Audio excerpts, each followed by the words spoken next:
Meeting of PGUSD conducted in public, and this is the call to order. So I will start with the land acknowledgement. Good evening. As we begin this meeting, it's important to pay respect to and acknowledge that we are on the traditional land of the Ohlone, or I should say pay respect to elders, both past and present. Oh, there it does. Okay. Acknowledge we are on the traditional land of the Ohlone, Coast-Snow, and Estland people. With that, we have now the roll call vote, and then I'll read our little script afterwards. Perfect. Yes, indeed. President Dr. Hazen. I'm here. Clerk McNary. Here. Trustee Otmar. Here. Trustee Shamas. Here. And participating virtually with us this evening, Trustee Wax. Here, virtually. Excellent. So I want to announce that we do have a trustee who, for the record, is teleconferencing tonight. I'm therefore going to read our typical disclaimer. So I'd like to announce for the record, this meeting is being conducted pursuant to California Government Code 54953, Section B, concerning teleconferencing of meetings. Trustee Wax is participating in this meeting by Zoom speakerphone from the address should be on here, 1011 Olmsted Avenue in Pacific Grove, California. What a lovely Correction. Oh, yes. It's 1001 Olmsted. No, it's fine. You'll have to go next door to your neighbor's house for this meeting. All right, hold on. Let me Okay, yeah. go over there. We'll see you there in a second. Mhm. So yeah, he will be there. Make sure you have it posted there at the neighbor's house as well to be in compliance. And then so I have a few questions to ask Trustee Wax in accordance with the Brown Act. And also in accordance with the Brown Act, this location has been identified on the agenda for this meeting. So Trustee Wax, are you able to hear our proceedings on this end? Yes, Do you have a copy of the agenda for this meeting? I do. Has the agenda been posted at 1011 Olmsted Avenue? I can post it. Yes. That'd be great. Um, And then that's all you need to say for this part. And then is your location such that any member of the public could participate in the public portions of this teleconferencing meeting from your location? Yes, I will say that my daughter cooked salmon and the house reeks right now. But yes. Okay, good to know. Come. Okay, so members of the board, are you able to hear Trustee Wax loud and clear? Yes. Yes. Okay, so for the record, all members of the board have said yes. And finally, because we're having a meeting with teleconferencing tonight, all of our actions will be via roll call vote versus a majority vote. So with that, we have the adoption of the agenda. Was there any public comment on the agenda as written?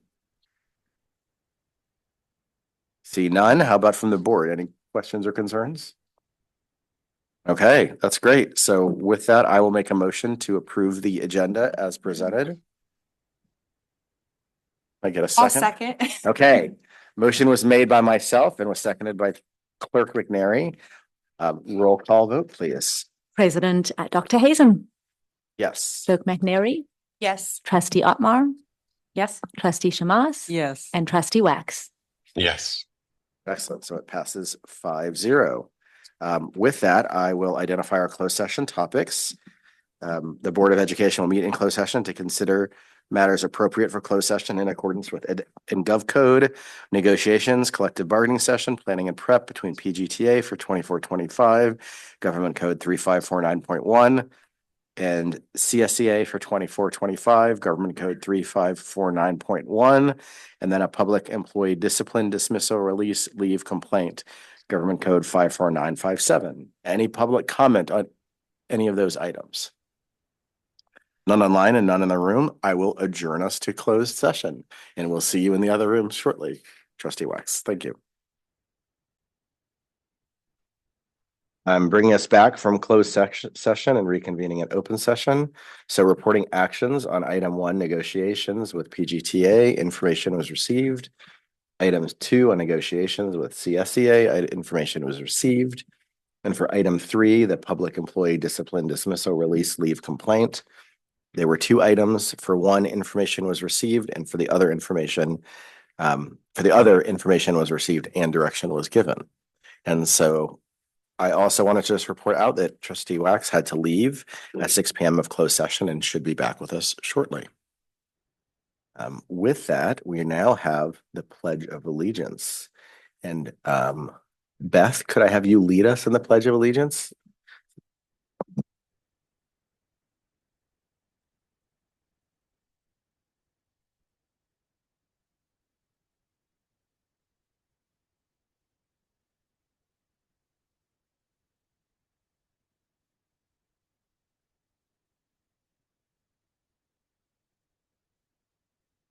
And I'll just mention again, because this is a special meeting, we're not opening with public comment on non-agenda items, but there will be opportunity for the public to comment on each agenda item as it comes forward. So with that, I'll open our item IV, the action discussion with our mental health therapist salary schedule, Chief Rogaman. Trustees, Buck Rogaman, Chief Human Resources Officer for the district. And what you have before you is the salary schedule with the calendar changed for the licensed mental health therapist positions that the district would like to post so that we could begin the interview process and the hiring process for those positions.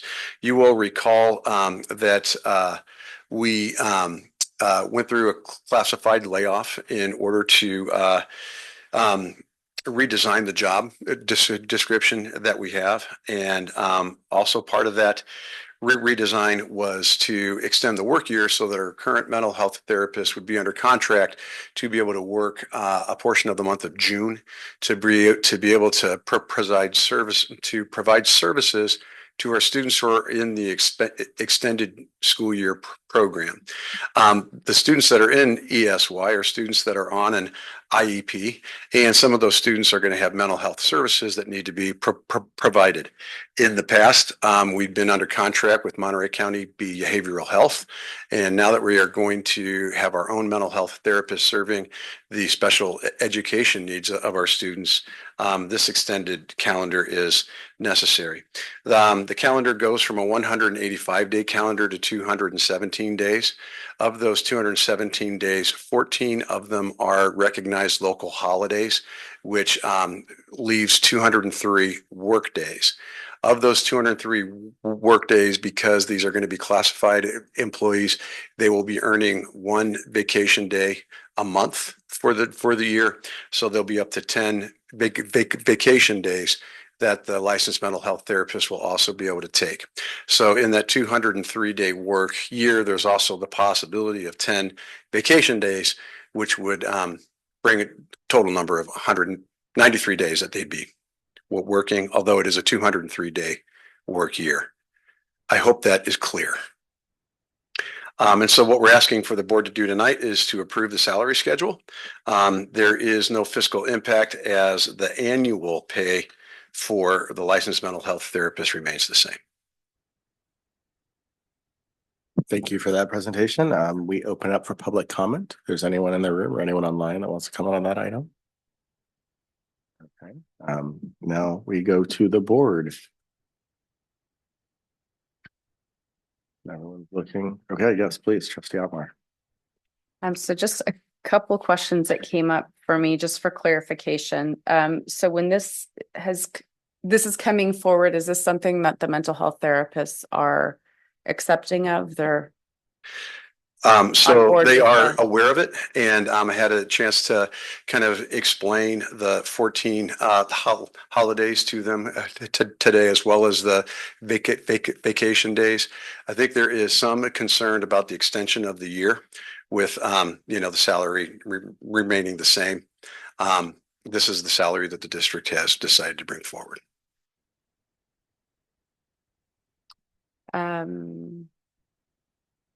Okay. And the percentage increase that is listed, is that in addition to the negotiated?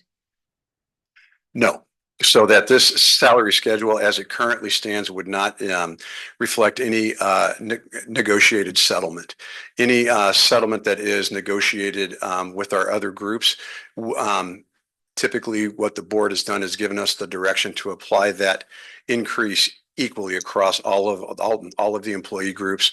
So should the board approve the tentative agreement that we plan on bringing forward on May 15th, then the mental health therapist would experience a 2% increase across all the cells, as well as a 0.5% increase in the health and welfare cap.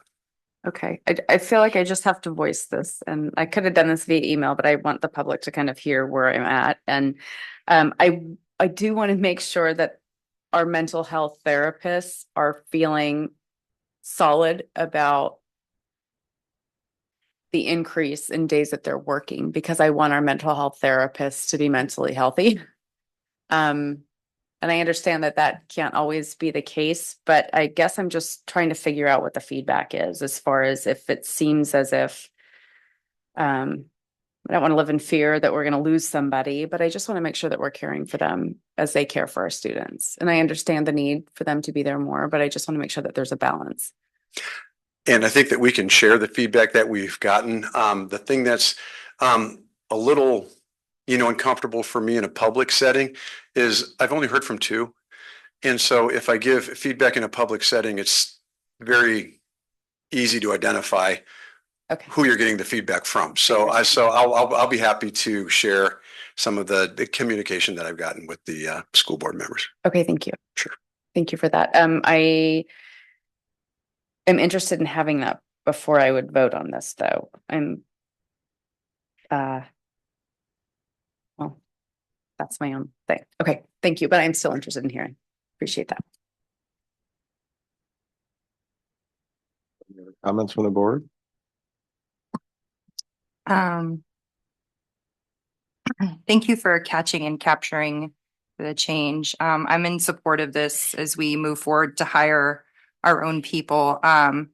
It is going to be a change in service for families, though, who do work with Monterey County Behavioral Health. So I would hope that we are making sure we inform those families that, while our contract is ending with behavioral health, their services will continue, and this is what that's going to look like. Because June 30th is approaching, and if a provider is telling someone our contract ends at the end of June and families are like, well, then what happens to me? I want to make sure we're closing that gap and making sure they understand that they will still continue to receive services, and it will be from a PGUSD employed therapist. So that's all. Thank you for bringing this forward. Yep. Trustee Wax, did you want to add anything? No, not at this time. Thanks. Perfect. And then I will say, yeah, the same. I agree with the comments that have been made, but I think it's important also to get this approved at this meeting. So thank you for the presentation. I hope there'll be an opportunity for follow-up with the board members as well. So with that, can I get a motion on item A? I'll make a motion to approve the item on staff's recommendation. I'll second. Okay, the motion was made by Clerk McNary and seconded by Trustee Shamas. We need to do a roll call vote. Indeed. President Dr. Hazen, Yes. Clerk McNary, Yes. Trustee Otmar, Abstain. Trustee Shamas, Yes. and Trustee Wax. Yes. Sorry. Okay, so that passes 4-0, I think.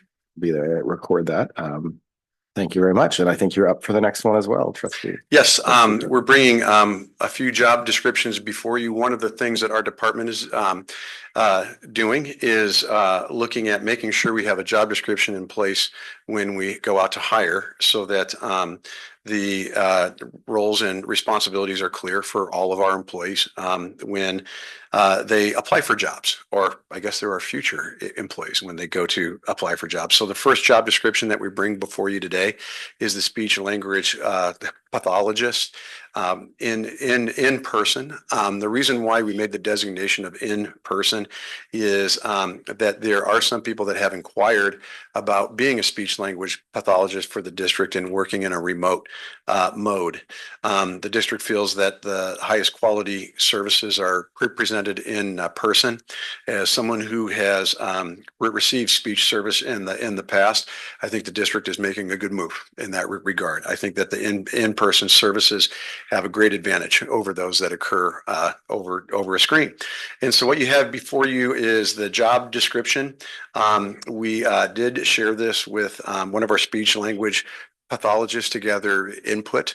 And we also, as a team, worked with Executive Director Cork Anthony, as well as consulting some of the job descriptions from other districts in the assembly of what you have here before you.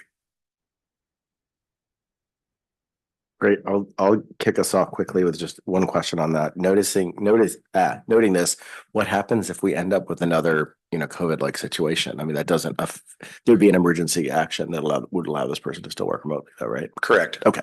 That was my only, I like, when I've done hiring in my job in the past, you always would say preferred in person, but have that option. So as long as that's in there, that's great. Any other comments from the board? Oh, sorry, I did this out of order. Public comment first. I jumped in. Does anyone from the public want to comment on this position? Okay, now seeing no one, I'll go back to myself and the board. Trustee Schmaus. So Buck, is that defined in this, as far as the preference that it would be, it's in person, the expectation it's in person? Under the definition, it says, under the supervision of the Executive Director of Student Services, the Oh, speech there language it is. pathologist Okay. will work in person to Okay. assess, identify, and treat. And that's new, or has it always? It's defined now, Okay. yeah. We just wanted to make sure that anyone who would be applying for this job understood that the requirement was to work in person. Okay, thank you. Couple of questions. So,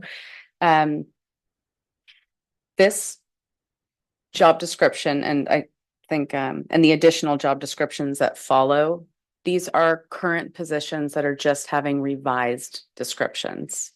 We're not creating new positions. Correct. Yes, Okay. that these are job descriptions for positions that currently exist within the district. Okay. And the reason why they're coming before you now is because they need to be updated before we fly them. Okay. Okay. I just wanted to be clear on it, because when it talked about no fiscal impact to change the description, I kind of was like, I don't get it. One of the things that came up for me, and I don't know if it is necessarily, if it matters or not, but in bullet 3, page 7, bullet 3, my computer's about to die, so I'm using my phone. 1, 2, 3, provide direct therapy to students in individual group settings. I'm wondering if that should say direct speech therapy, just so that there's no confusion about what the expectation is. We'd be happy to I'm add that. nitpicking, but just so it, just in case. We'd be happy to add that. Well, for this, that's all I have. Thank you for the clarification.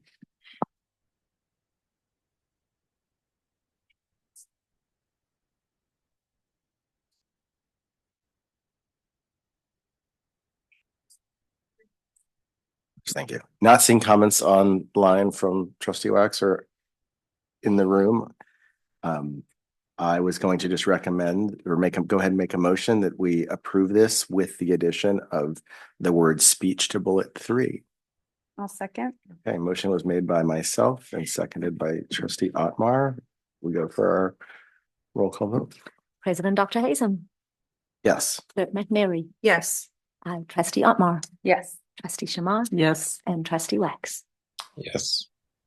The motion passes 5-0. So we're now on to item 4C, which again is Chief Brookman. We bring before you another job description, and this one is for the education specialist teacher itinerant job description. It's an ed specialist teacher. That's the credential that's required to teach the special ed services in an itinerant manner that we have discussed at previous school board meetings. We currently have a need to have someone who could serve multiple sites in order to alleviate the caseloads that might be at or above capacity in the district. And hiring this additional itinerant education specialist teacher is going to help to alleviate those caseloads in the district. And so once again, we did consult with one of our resource teachers with about the job description, gathered the feedback and input. And then, of course, we relied also on the expertise of Executive Director Cork Anthony to help draft this job description, in addition to the consultation of other job descriptions that are used in other districts as well. And so this is a special education teacher who would have the ability to handle caseloads at multiple school sites. Thank you so much. We will now open the item 4C to public comment. Seeing none in the room, none online. Go out to the board on this item. Yes, trustee Otmar, please. Here I come again. That was great. So just to clarify with this, I'm reading it and Mhm. it says that this job description was developed in anticipation of adding this position to the special education program. So just to clarify, is this a position that will be coming forward to the board at a later date? Because it does not exist and we're simply solidifying a job description? So this is part of the direction that we received from the board when we had the budget discussions on February 6th and February 27th. We talked about a couple of positions that would come out of general fund, That was my next question. expenditures. And Okay. this is the special education job that we had identified. Okay, that was my next question. So you answered that and I have no further questions. Thank you. Sorry. Go right ahead. Thanks, trustee Wax. Okay, on the, I think this is just a typo. On education and experience, there's a question mark after valid California education specialist instruction credential. We will remove that. It's not intended to be a question. Yeah. Thank you.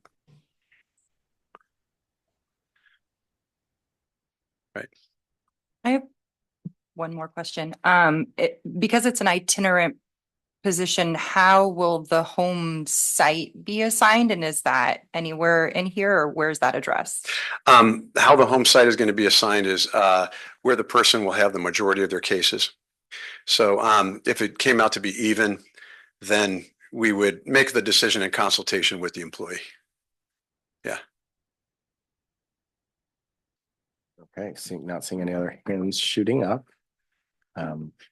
Anyone like to make a motion on item 4C? I will make a motion to approve the job description on staff's recommendation. Excellent. I will go ahead and second that. So the motion was made by Clerk McNary and seconded by myself. Roll call vote, please. President Dr. Hazen, Yes. Clerk McNary, Yes. Trustee Otmar, Yes. Trustee Shamas, Yes. and Trustee Wax. Yes. Okay, so that motion passes 5-0 and we're on to the next Chief Rogoman item, D. This position is the Career Technical Education and Visual and Performing Arts Coordinator. The funding for this is identified in Proposition 28. You might remember that that's the music and arts proposition that was passed by the state. And 80% of that funding needs to be spent on personnel in the district. And so this will help fulfill part of that portion of the requirement of Proposition 28 funding. The CTE and VAPA coordinator will be able to help write and report out on the grants that support the career tech ed program, as well as help to plan the different visual and performing arts activities, especially the VAPA week at the high school, which I think that several of you had the opportunity to attend and have also seen the really positive reports that have come out of that. And so what you have before you is another job description. And while it says there is no fiscal impact, there is a fiscal impact, but it's not going to be to the general fund. It's going to be to Proposition 28. And what it's also going to do is unlock some of the 20% of the funds that can now be spent at the high school for other kinds of purchases other than funding personnel. Great, thank you. With that, do we have any public from the comment from the public or public from the comment? Okay, seeing none, I will go to the board. I will go ahead and say one quick thing and then go to you, Trustee Shamas. I was going to just say, I would love if VAPA week could be more like VAPA a week a month. I know that would be a lot of work, but it was such a and it, I think really helped, or well received and really helped tie things together. So I guess it's a little off topic here, but I just say I really do support this position if it would especially increase the ability to host events like that. Do we have someone in this position now, or going out to hire for this position? We're going to go out to hire, and part of the hiring process, we'll be able to see if there's anyone within the district that would, express interest. Currently, the grant writing and monitoring typically falls under the responsibilities of the assistant principal at the high school. And so to be able to have someone that can focus, exclusively on this will be a great help. My other question is on the last bullet of the first page there where it says, ensure the CTE programs comply with state and federal regulations, including the Perkins and CTE funding requirements. It made me think of when I used to be on the ROP, and we were part of the ROP of the county, which now we're not. So, but that kind of thing was something that the county group helped us with, or helped in our understanding of it. And so I'm just wondering if there would be any need or desire to participate with the CTE of the county. That would be a question we could refer to high school administration. I'm not able to answer that here tonight. Yeah, I know. I knew you wouldn't be able to answer that. I'm just that would be my preference, just because when I was the board rep for that, I got to see firsthand how, we would once every 2 months, we would meet with all the other counties. And it was so informative, and it was really nice to have someone that was managing the whole meeting and keeping us, like they're talking about this Perkins. I remember that. Okay, so they keep us up to date on all of that. And so it's just it's a nice way to kind of make connections with other districts, and you get ideas from them, and they get ideas from you, and I just loved it. So it was a very fulfilling experience for me. And so I was disappointed when the district kind of pulled out of that, but so I'm just like to see that if maybe we could explore it. We will definitely look further into that and gather more information and bring that back. Okay, Trustee Wax online. So there is under qualifications, there's a point about excellent communication skills, both written and verbal, but you've mentioned the grant writing a couple times, and maybe I'm missing it. It doesn't seem very prevalent in the actual job description about writing and grant writing. Am I just misreading it? I believe it might be in the essential functions.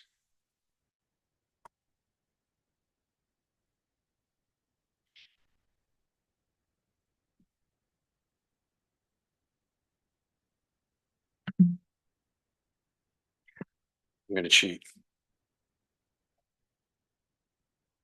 I don't, thank you. I keep muting myself. I don't see it there, but I do see it in the definition that it says an essential part is to do this, but I don't actually see grant under it. So that might be another one in addition we could make with a motion. That'd be okay. That would be fine. Just to make sure it makes it in there. I also, just following on my comment earlier, now that I've noticed again, just that the VAPA week is mentioned, I would actually suggest looking for opportunities with administration support to expand that beyond. I mean, not dictate it has to be 1 week every month, but just recognizing how valuable that is and just see if there's more opportunities. So I'd like to put something in there that just says that also gives that position a little bit of leadership too, to potentially expand.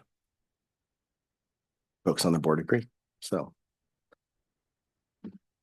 no other, I will go ahead and make a motion on this to. President Hazen, I just want to be clear about that.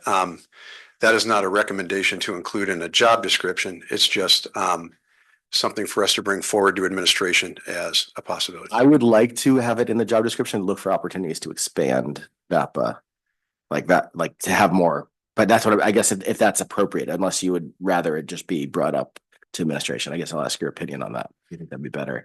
I guess what I'm saying is not to put it, I don't want to put a specific timing on it, But I do think, again, putting a job description is not just take what's been done and do it again, but lead it and look to expand it in whatever way, like makes sense, if that's an appropriate thing to add. They make a suggestion. Please. Would it, maybe just removing the word week and in that bullet saying lead organization of PG high schools VAPA events? Such as, Or, I mean, even just leaving it like that and just a period at the end, because then. I guess I worry that we'd lose the week if it's not, that's, again, being the skeptic here, that they might be like, oh, well, I don't want to do the week anymore, I think that right now the VAPA week, I mean, it's just been such a long-standing tradition. So I think we'd want to keep it there. But, what if we were to put something, and I'm asking this of Chief Rogerman, I mean, something along the lines of expansion and trying to look for other ways to sort of, innovate, right, under the definition, possibly. I mean, if we were to make mention of that there, not necessarily one of the direct abilities or no. I'm somewhat hesitant to do too much editing of the job descriptions at the school board meeting. There is a little bit of time sensitivity in order to, in terms of us being able to fly the position.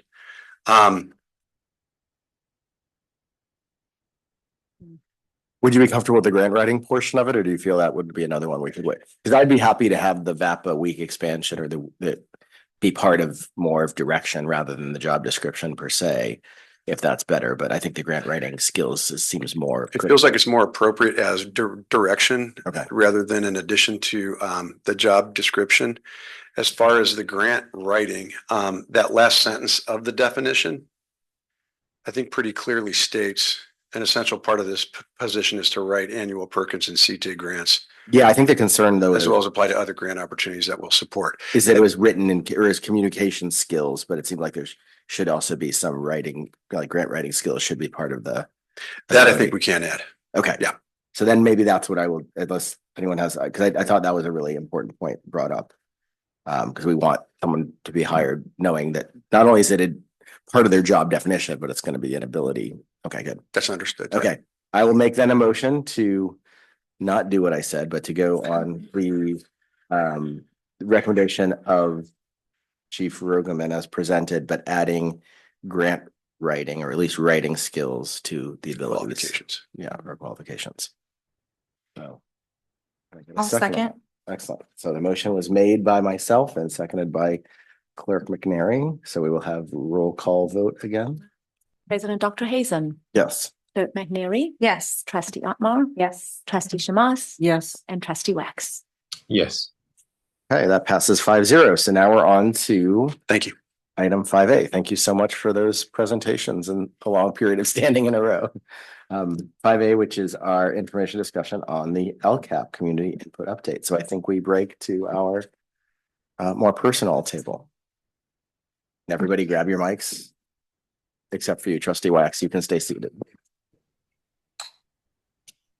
Am I allowed to stop my video for like 30 seconds? It looks like you're frozen. So yeah, I think you need to reboot. Yes, you may go ahead And- and do so. Do so. That's fine.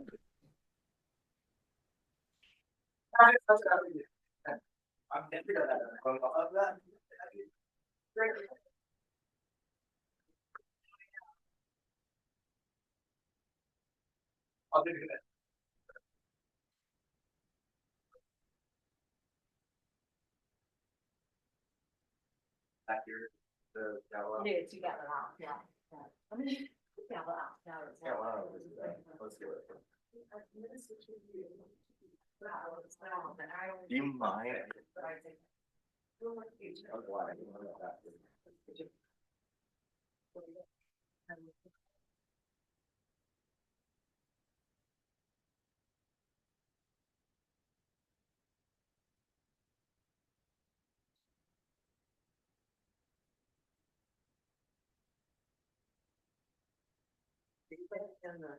Well, you also had Mr. Kelly on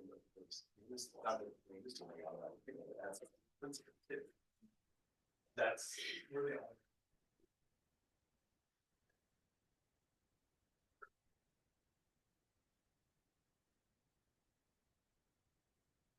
That's not a whole like position in itself.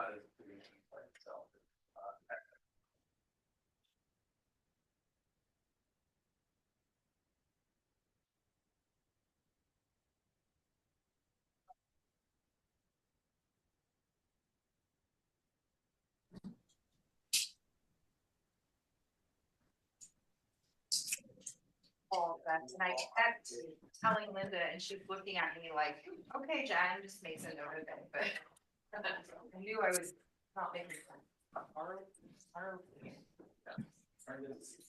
Yeah, it is neat. I mean, I went on a field trip with the county office of education, inside education program, and we got to tour a couple of the different locations and see like we got to drive heavy machinery.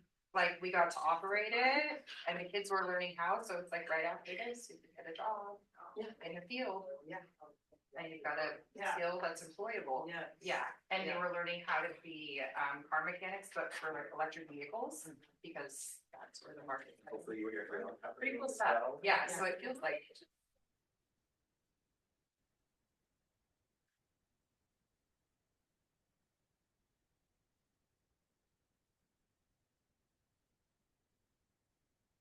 I think there's gonna be opportunity to discuss it in the future as well. There was some, yes, there was some confusion over that, so we tried to get the word out there. So we're gonna go help that, but we want to go and then what we can discuss. Yeah. Okay, sounds good. Sorry about that. no, it's fine. Thank you for we always appreciate having you. Sorry, like staring at you when we're in like. Nighttime break. Okay, yeah. See you soon. Thanks.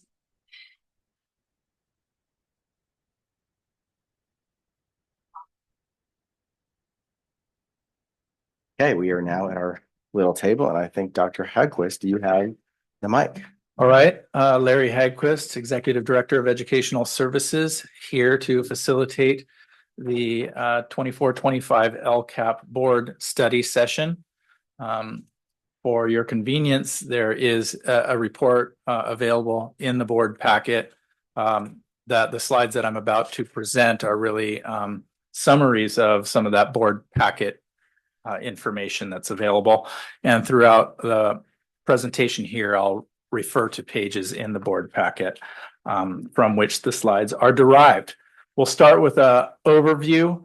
The basic agenda goes through the report. We're going to start talking about the purpose of the LCAP and the process. We will review, I'll take you back to the February presentation on the mid-year LCAP. And I'll go quickly through that, but I will also focus on one of the slides that I wasn't able to report out the data on during that mid-year review because the data wasn't available yet.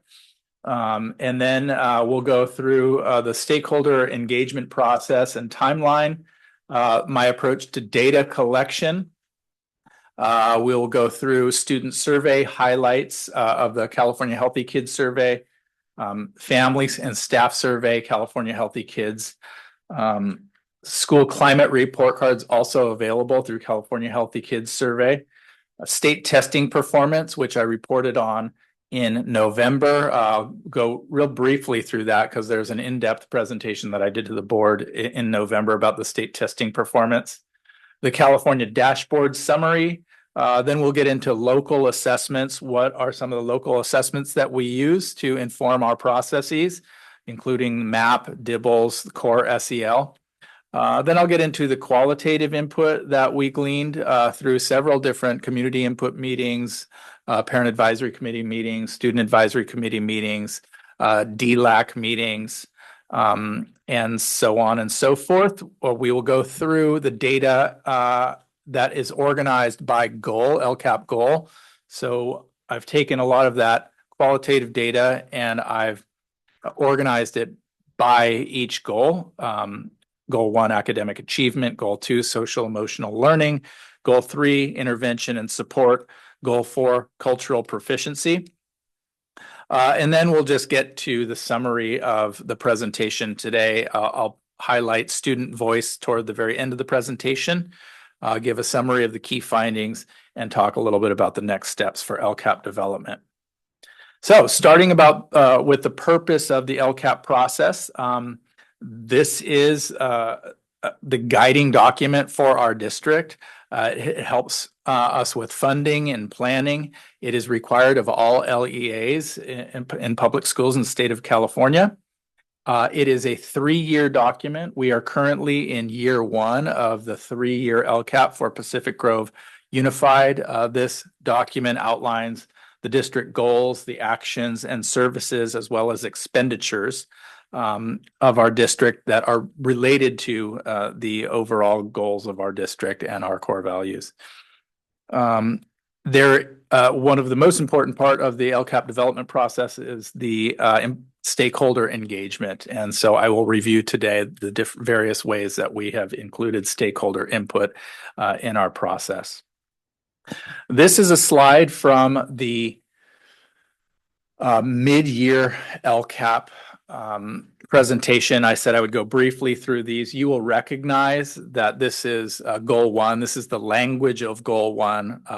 Remember, we are highlighting the culture of that we want to promote, the idea of families working together, people feeling welcome, creating a safe, nurturing environment, and these things feeding our academic program. So all academic goals and actions fall under goal 1. You will be reminded that there are some key metrics that I presented at the mid-year LCAP presentation in February.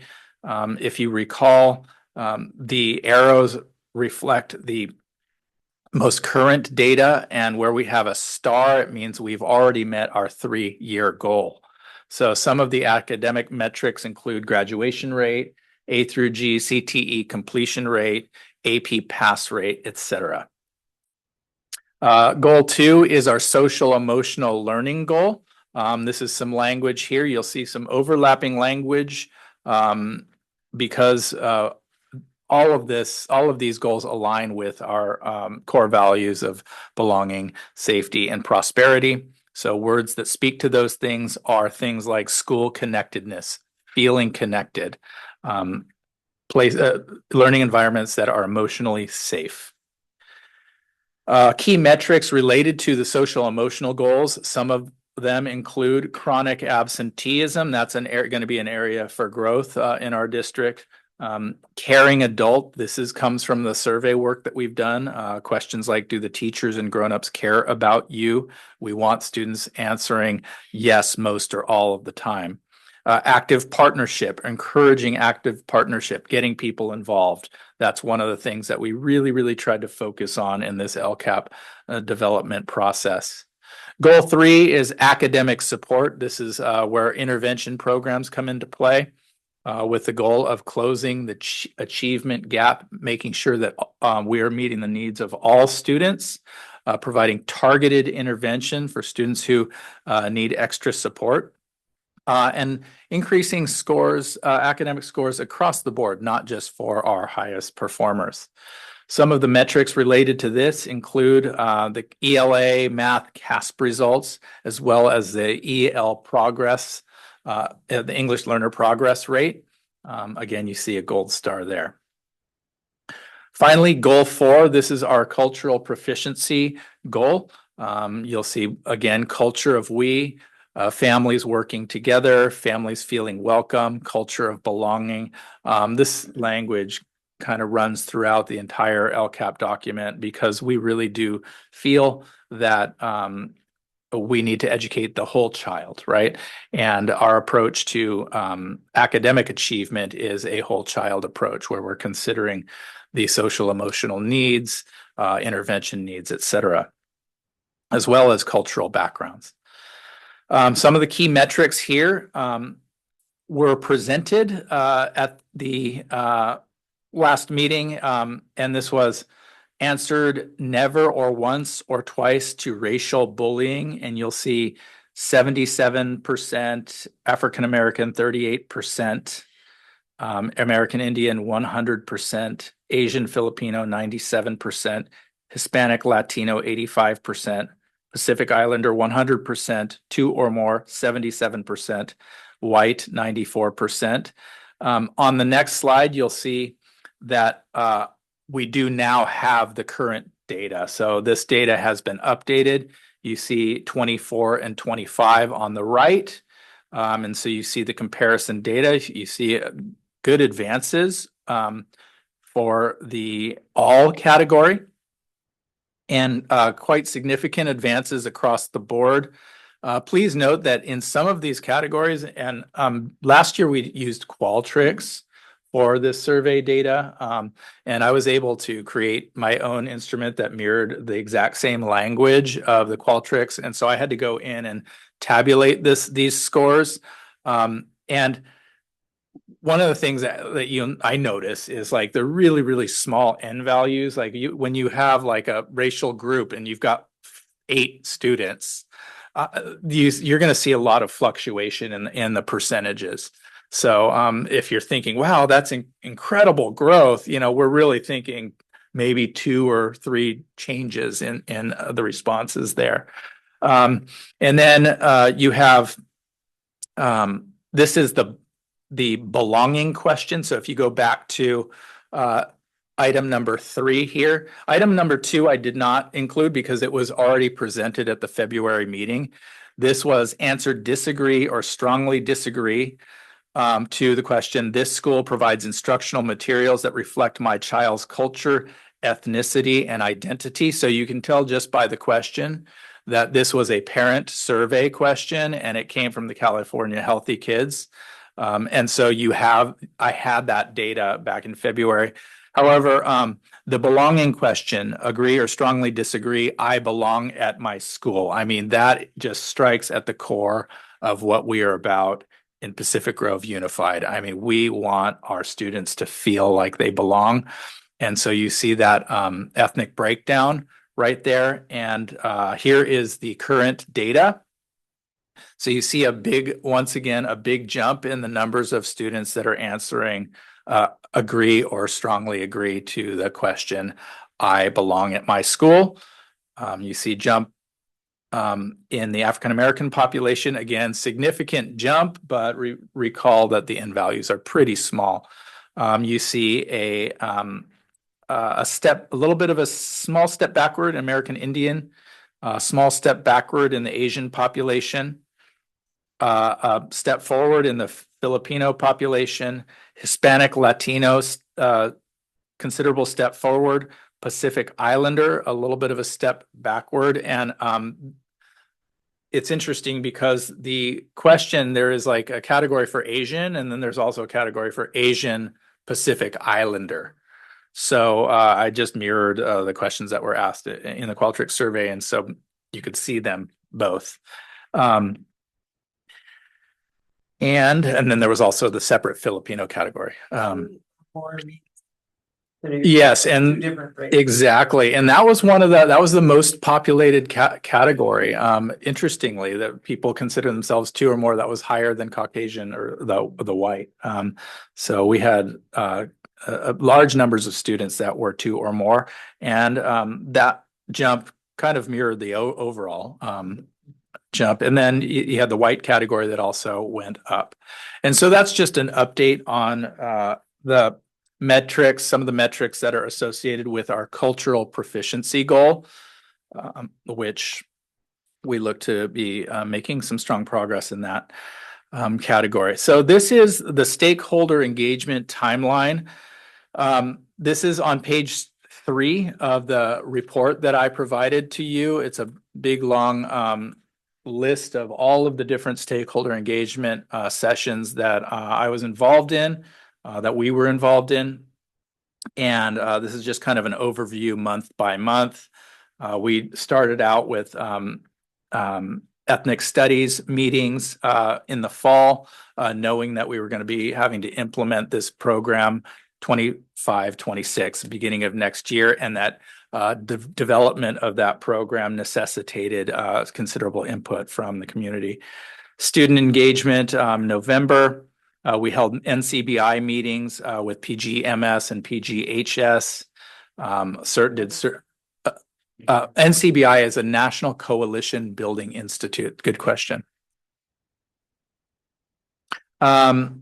And so we were working with the National Coalition Building Institute to do some work within our schools with students to help enhance belongingness, the feeling of belongingness.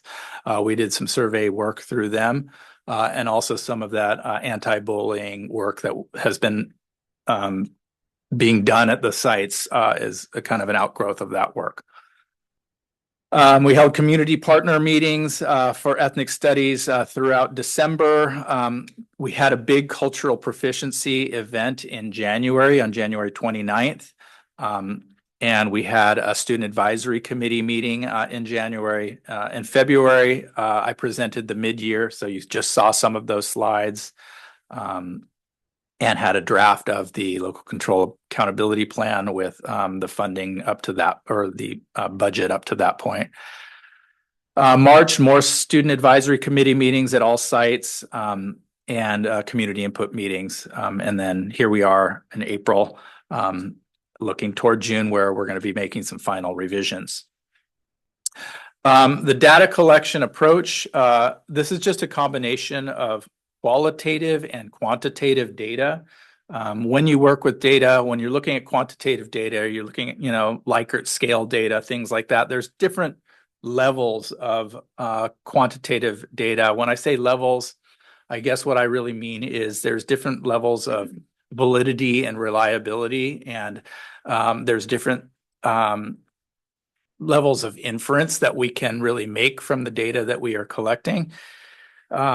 And so when you're looking at things like the state testing, we're talking about testing that's happening throughout the state of California. So we can use the quantitative data to compare ourselves to Monterey County and to the state of California. But when you start to drill down and get a little more granular with the data that we're collecting, it becomes more like a story, right? So generally, my rule of thumb is that quantitative data helps us to see what is happening, and it's the qualitative data that helps us to begin to answer the questions why things are happening.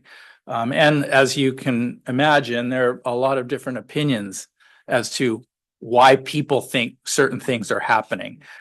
So one way that we try to be a little bit more objective in our analysis is to listen to everybody's story and to try to extrapolate themes, right? And when certain themes start to be repeated over and over again, you start to see at least some sense of agreement about why things are happening. And so that's how this is laid out. It is a mixed methods approach to research. It encourages triangulation of data to really try to ascertain what the story of our district is. Student survey highlights. So this is a California Healthy Kids survey. This is quantitative data. All of the questions are Likert scale responses, so they're responding numerically. And that's where you see all of these different percentages, and we can kind of compare ourselves to other districts and other types of responses and see where we are in comparison to similar schools and schools throughout California. So this is taken from pages 6 through 8 of the report. Some of the actions that we are taking related to this data right here, I'll go over in just a moment, but I just want to go through each point right here. At the elementary student survey for the California Healthy Kids, 74 to 84 felt close, happy, and part of the school, right? So it was that was positive. 89% say that the school buildings are neat. That was actually an improvement from last year's California Healthy Kids data. They realized the upgrades in the facilities. 86 feel safe. 94% feel treated with respect. And then the growth areas, which I highlighted in the report, are that 14% feeling frequent sadness. And then across the board with all of our schools, kind of that late bedtime thing kept on popping up in the data. You see, the same thing happens at the middle school, 17% reporting a late bedtime. Little lower levels of students feeling connected. and a little lower levels of reporting the caring adult relationships, and 20% of that chronic sadness there. At the high school, academic motivation was high at 74% in ninth grade, 64% in 11th grade. They're tested, they are surveyed, ninth graders and 11th graders are surveyed. There is a feeling that expectations are high at the high school. There is low, like physical fights down. One of the things, and I'll speak to this maybe a little bit later, but one of the things I notice when I go into the classroom and I take this data and I start to inquire and I hear the stories of the students. What they're saying is that they're not really, they feel safe from physical harm, but they say that the type of bullying that happens is really, really subtle. And it's almost as if people are being crafty. They might even hide like bullying type comments in compliments, things like that. So sarcasm and tone and things like that make people feel like they don't belong. And that's something that was really interesting because they did a really good job at multiple sites of explaining that to me, especially at the middle school and high school level. It starts to make sense of the 20% of chronic sadness and the 40. Thank you. I was like, what is he doing? The 20% of chronic sadness and 42% feeling that they experienced harassment because if it's that subtle, like kind of. What can I do about it? Yeah. Right. Like they said that I was, they loved my hair and I look great today, but I don't know if I really believe that. Right. Yeah, I think they were making fun of me because everybody was laughing. Right. It's that kind of thing. And how do you, that's the challenge, right? How do you approach that from a disciplinary perspective? It's so difficult because you can't say to a kid, how dare you tell her hair looks nice? You're right. It's tricky. That's a tricky one, but it does speak to the numbers, Engaging those conversations and, moving more toward like building these restorative circles and building trust within our circles in our classrooms that hopefully can begin to address some of that stuff. Dr. Hadquist, can I ask something real quick? On the late bedtime, I'm not sure if I'm reading this right, but it says, what time did you go to bed last night? In the page 8? Was that it? Because there's no. It wasn't just there was answers that were considered late bedtime. I don't recall exactly. Like I think it was a little bit higher at the middle school, high school level. I don't recall exactly what time it was, but it was like after 11, it would be considered a late bedtime. Gotcha. Okay, thanks. And then I highlighted at the bottom in each one of the graphs or each one of the tables areas for growth. It was the feelings of sadness, late bedtimes, the feelings of harassment or bullying. Most of the time, it was kind of subtle approaches to that. Family and staff survey. This is again California Healthy Kids Survey highlights. This is on page 9 of the report. I'm not going to read all the details here, but there's a summary provided on the right side of this slide. The 24-25 California Healthy Kids Survey reveal improvements in family perceptions of caring adults and teacher responsiveness, alongside staff perceptions of counseling and anti-bullying climate. So the staff is feeling like we're doing more to respond to bullying. And the parents see more growth in that area. They're seeing that teachers are being more responsive in the classroom. And there are still challenges remaining in increasing parent involvement. Our numbers were pretty low in the feeling that we are reaching out to parents.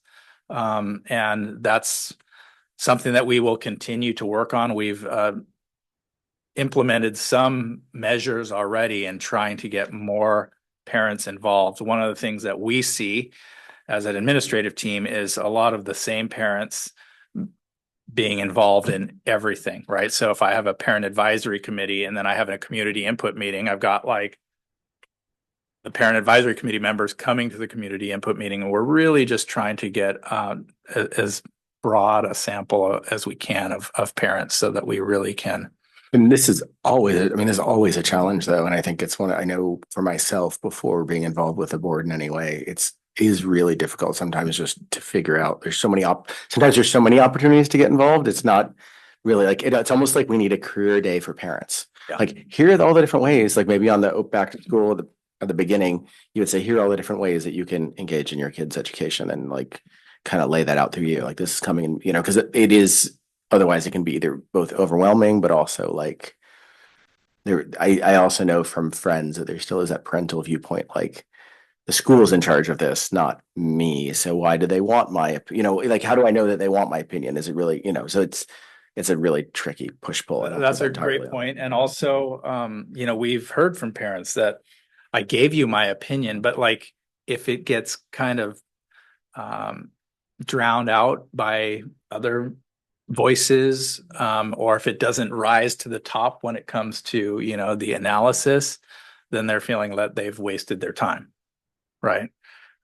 So that's a difficult thing. It's really about, in my opinion, just growing leadership capacity so that people start to see the value of service and the joy in serving the community and sharing their voice. And that's not an easy thing to do, but what a powerful thing if we can see progress in that way. And I know Barbara Martinez is doing some good work at the adult school in engaging parent groups. Shout out to Barbara. Oh, sorry. Go ahead. Sorry for the stilted comments on my end. I'm not sure if this is what Elliot or Dr. Hazen was saying, but I think a cool idea would be that like open house for parent opportunities, because it does feel like throughout the year, you're like inundated with like, oh, another thing. But like to kind of, sorry, my son is humming in the background too. If like at the beginning of the year, parents got a presentation or a packet about, you could coach, you could do science fair stuff, you could volunteer or, go on field trips. I think that would kind of be nice to find your own lane in terms of opportunity. That's exactly what I was suggesting. Thinking of it, I would rather be at a night that the parents are going to be attending for other reasons, like the back to school. And I almost think it would be fun to call it like a parent job fair or something, like do it something that would be kind of like in a fun way, or like, or parent ASC, after school enrichment, something that would help, be like, oh, well, I don't know. Yeah. I mean, I can just speak to being a working parent with extremely limited time. I know I did a lot more before I was on the board, but showing parents that there is joy in because there really is such joy in doing this and dedicating your time and watching, like, it's not just your kids, but just watching all of these kids experience because you invested time.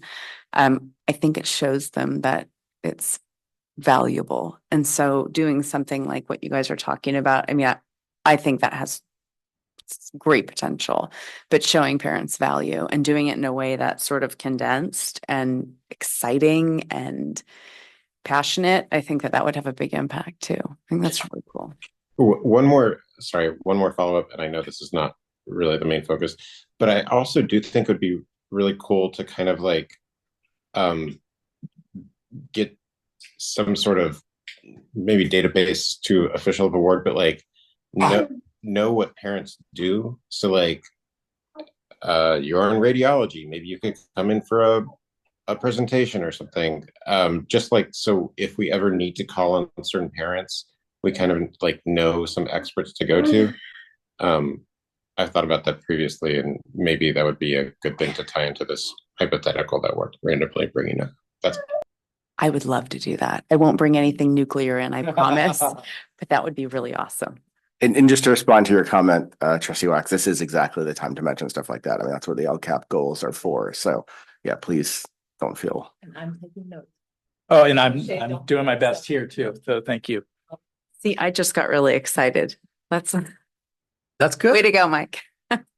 Thank you. Can I say something? As a person who attended the community input and has been one of those parents, I think the feedback I hear from other families, and not to like kind of be the downer on the parade, is time is limited and the obligations are many. So if this, excuse me, if this brochure or this kind of consolidated list is a way to boil it down and make it more digestible for people to understand what's out there, so they don't have to do as much legwork on their own and they can pick and choose, that would be really valuable. Because like we were talking about at our one-on-one with the email, you get inundated. Yes. And then there's too many events and it's just overwhelming and it's, sometimes you get decision-making fatigue. So And imagine if you have kids in multiple school sites And- and you're like. yes, yes, Yeah. been there. Yeah, so I love the idea of making things easier to access and just user-friendly. Yeah, great idea, trustee Wax. But what exactly are you wanting from the parents? I mean, where's the deficit? What that would be important to know too. Like what do you need room parents, or what is the need, or what are you feeling that you're missing out on? Oh, well, I think that, for example, we had a cultural proficiency meeting that we held on January 29th. We had childcare that we arranged for. We had food, we brought in food. We were really trying to get people to Forest Grove Elementary for a LCAP input meeting around goal 4, which was cultural proficiency. We had the cultural proficiency team together in this room where we did a half-day training. We had a wonderful presentation, reporting out to the community all of the things that we are doing toward our cultural proficiency action plans at each site. And a lot of times what we hear is oh, well, we're not doing anything, or there's just that sometimes that deflating feedback when we know that there's all of these things and we want to share with every single member of our community. We want thousands of people there, right? And so when there's 10 people there, it's disappointing because we go to a great effort to include everybody, and that's just the way that sometimes it goes. But that doesn't mean that we're not going to stop trying. And so what is it that I want is I want people to know how hard we are trying to do things the right way, right? And oftentimes people come with a complaint before they, come to actually listen. What role does the parent, what do we call it now? It's not the PTA, but what role do they play in this? That used to be the avenue for parent involvement. So what we're talking about here is just involvement that's related to the LCAP development, and all of the meetings that I listed out on that timeline that we had. These are separate from all of the other events that a lot of parents attend at each site, whether it's just going to see their kids perform or going to back to school or open house or other PTA events, right? There's plenty more. So I hear you, Clerk McNary, like there's just a lot. So I get it why people can't make it. And in the LCAP community engagement, as much as I love it, it might not be at the top of their list. Yeah, and it's a goal for us. I feel like, as we're a new board and the LCAP has been here and been going on and has had community engagement within the district, historically. And I think as a group and as a leadership team, we're approaching it differently. So maybe there's been kind of a tone deafness to, we want to hear from you. But I think, we can all genuinely sit here and say, like, we're listening and we value your feedback and it's important. And I love that there was food in childcare, because I can say as like a busy person, those two things are huge if I'm going to be able to get somewhere. But it's just gonna be like a long road to build relationships and build trust that when input is provided, like somebody's listening and somebody's doing something with it in earnest, you know? So I hear you 100%. And I also think it's just, we're in this for the long haul. So, you know, we'll keep showing up and we'll listen And keep You know. these processes going. So Exactly. that people see the opportunities. yeah, The keep the consistency with conversation. that is so important, I think. But Yeah. you know, just to speak to the idea that came up earlier, and I think the value in that and how that aligns to what we're talking about here, you know, when we make sure that parents know, number one, what opportunities are available for volunteering and getting involved, right? So I think that whole idea of doing sort of a, you know, a parent, you know, ed day or job fair kind of thing, I think is huge. And I think that's going to help us see the increase of more parents getting involved, because when you are more involved in different activities, I think there is more of a desire to, you know, there's confidence that comes with that. But you made mention of the fact of just kind of making sure parents understand that there's a kind of a joyfulness, right, in being, you know, involved. And I think when they start to see that connection and that alignment, you know, automatically you start to see more of that understanding of, oh my gosh, okay, my point of view is important and the school does need to see it. And this is the impact, and this is how, you know, it impacts student achievement and, you know, wellness and all of that. So it's all definitely aligned. Well, just back to PTA and I mean, and when you look at all the different parent groups, because there are Breakers Club, you know.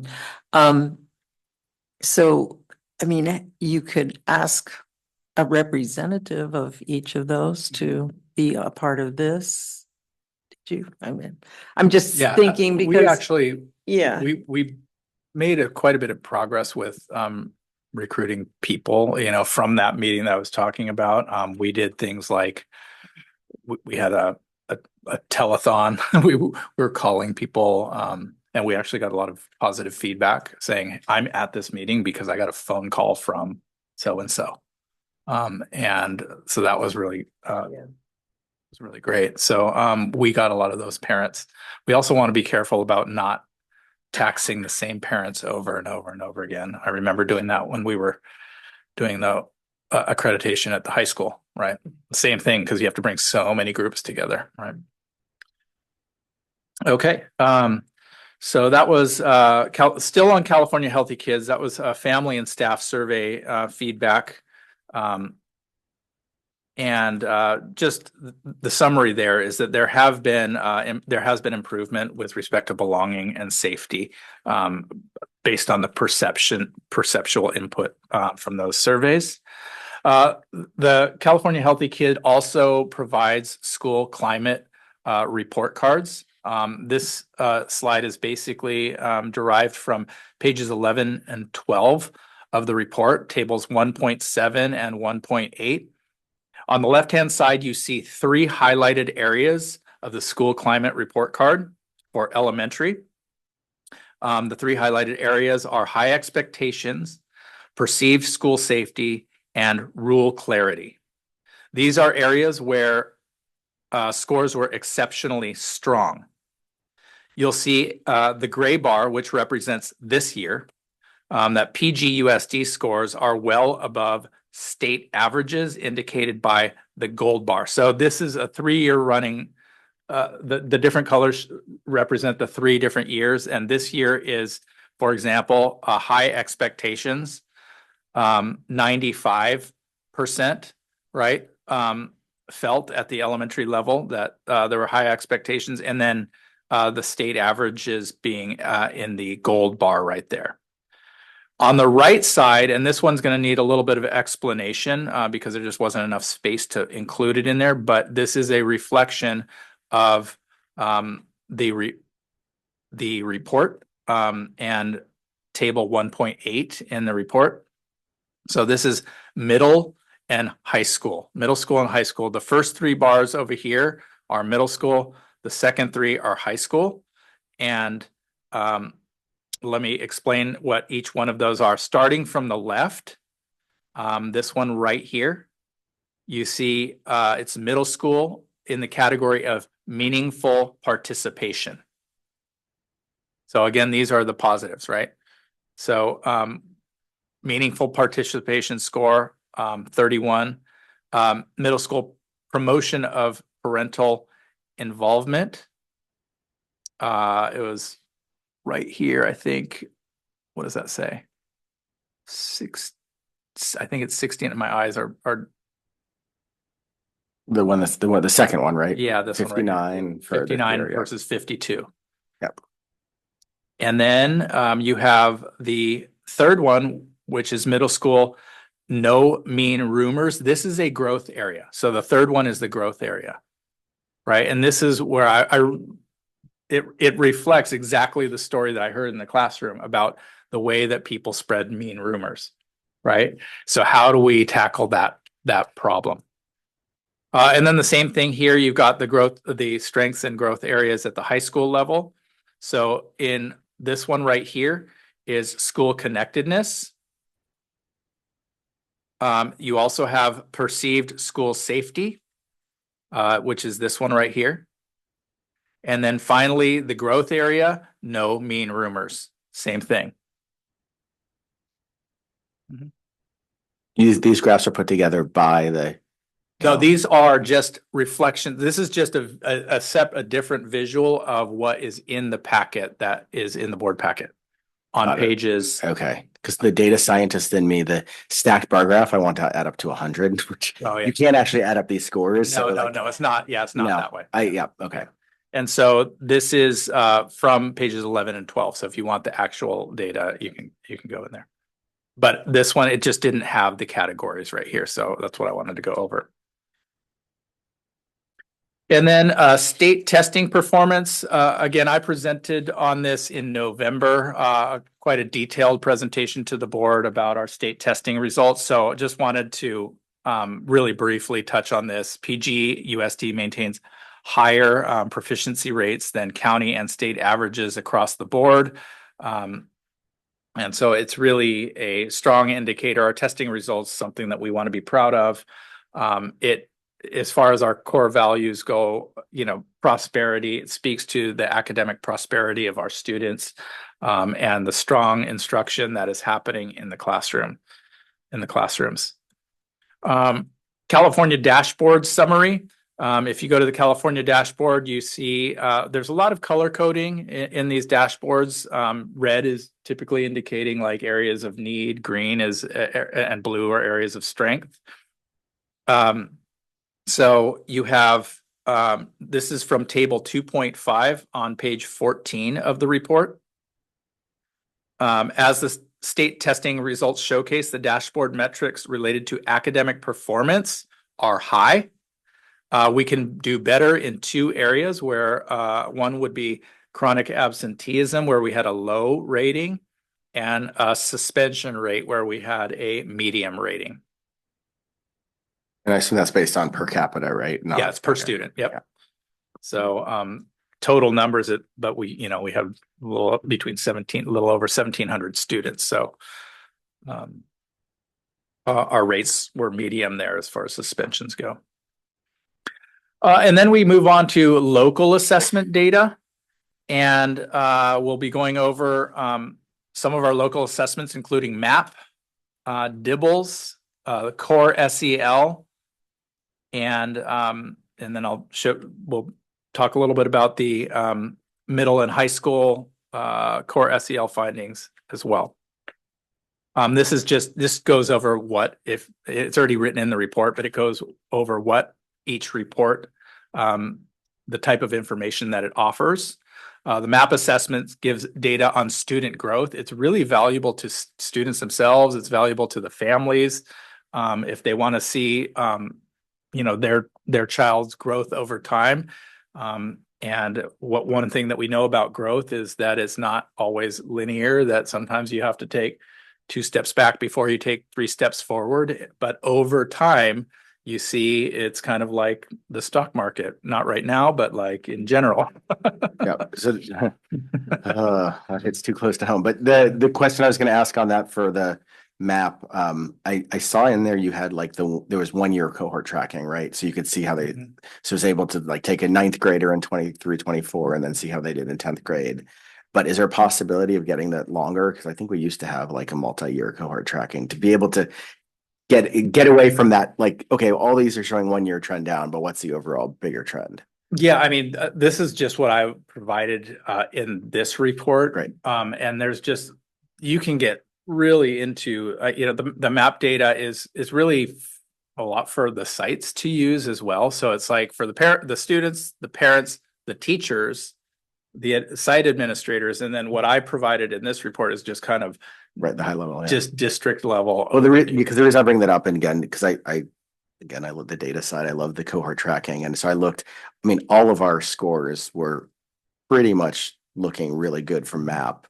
The only concern a little bit was the reading one. That was one, especially in high school. It looked like the cohort tracking, like 8th to 9th grade, 9th to 10th, 10th to 11th, and then especially 11th to 12th. And and that's just something, that's one of those challenges, that we had a lot of opt-outs, if you recall, that were happening. And so when you start to lose, I guess, samples, yeah. yeah, like the meaning in or not believe in the meaning of the assessment itself, sometimes you don't get Right, a representative sample. yeah, representative samples and data that is accurate, right? And so I think that was just one of the challenges that we are having to rebuild and battle through at the high school level is, a lot of these students have been taking MAP for years. Right.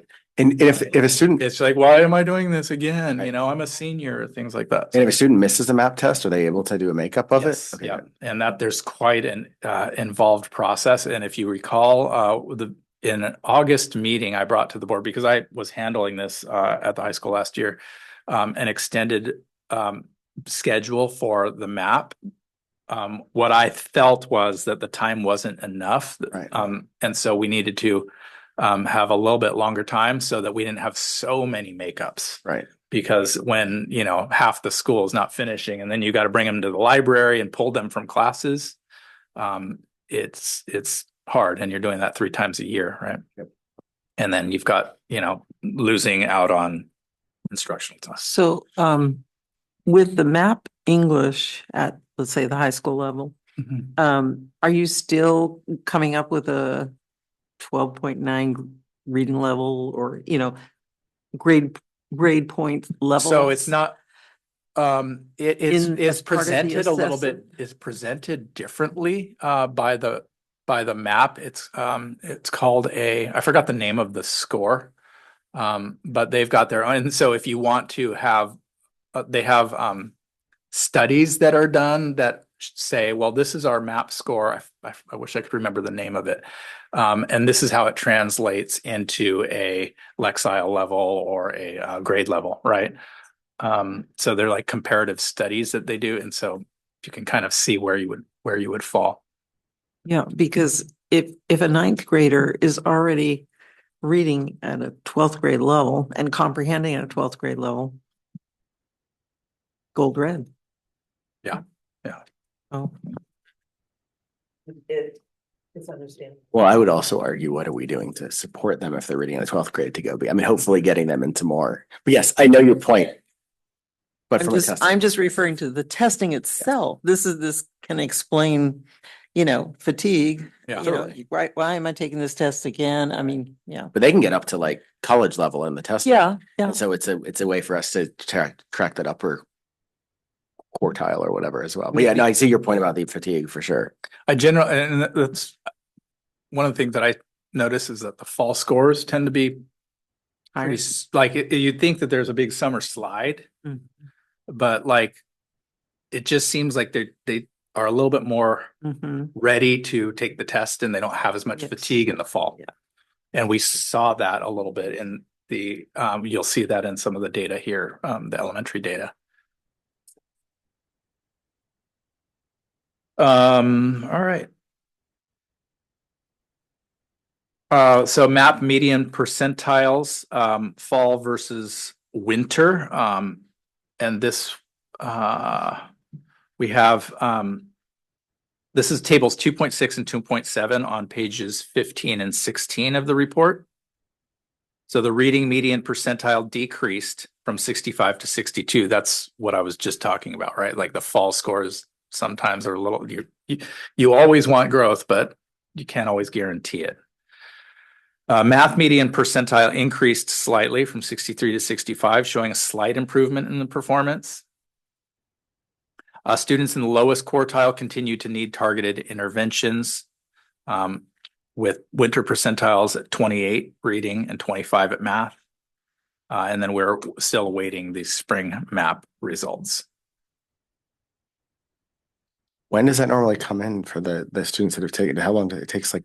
It doesn't take long. So they're just taking, and they just, when I was writing the reports, like I don't have that data yet, but I knew the high schoolers, but the elementary, I think, took it earlier. Yeah. And so there's like, we kind of wait till they all are done and look at the data. Yeah. Okay. And then Dibbles. And if you recall back, where was I? I think right here. The Dibbles assessments track early literacy development. They help us identify students needing support for targeted interventions. And so back to my Dibbles scores right here.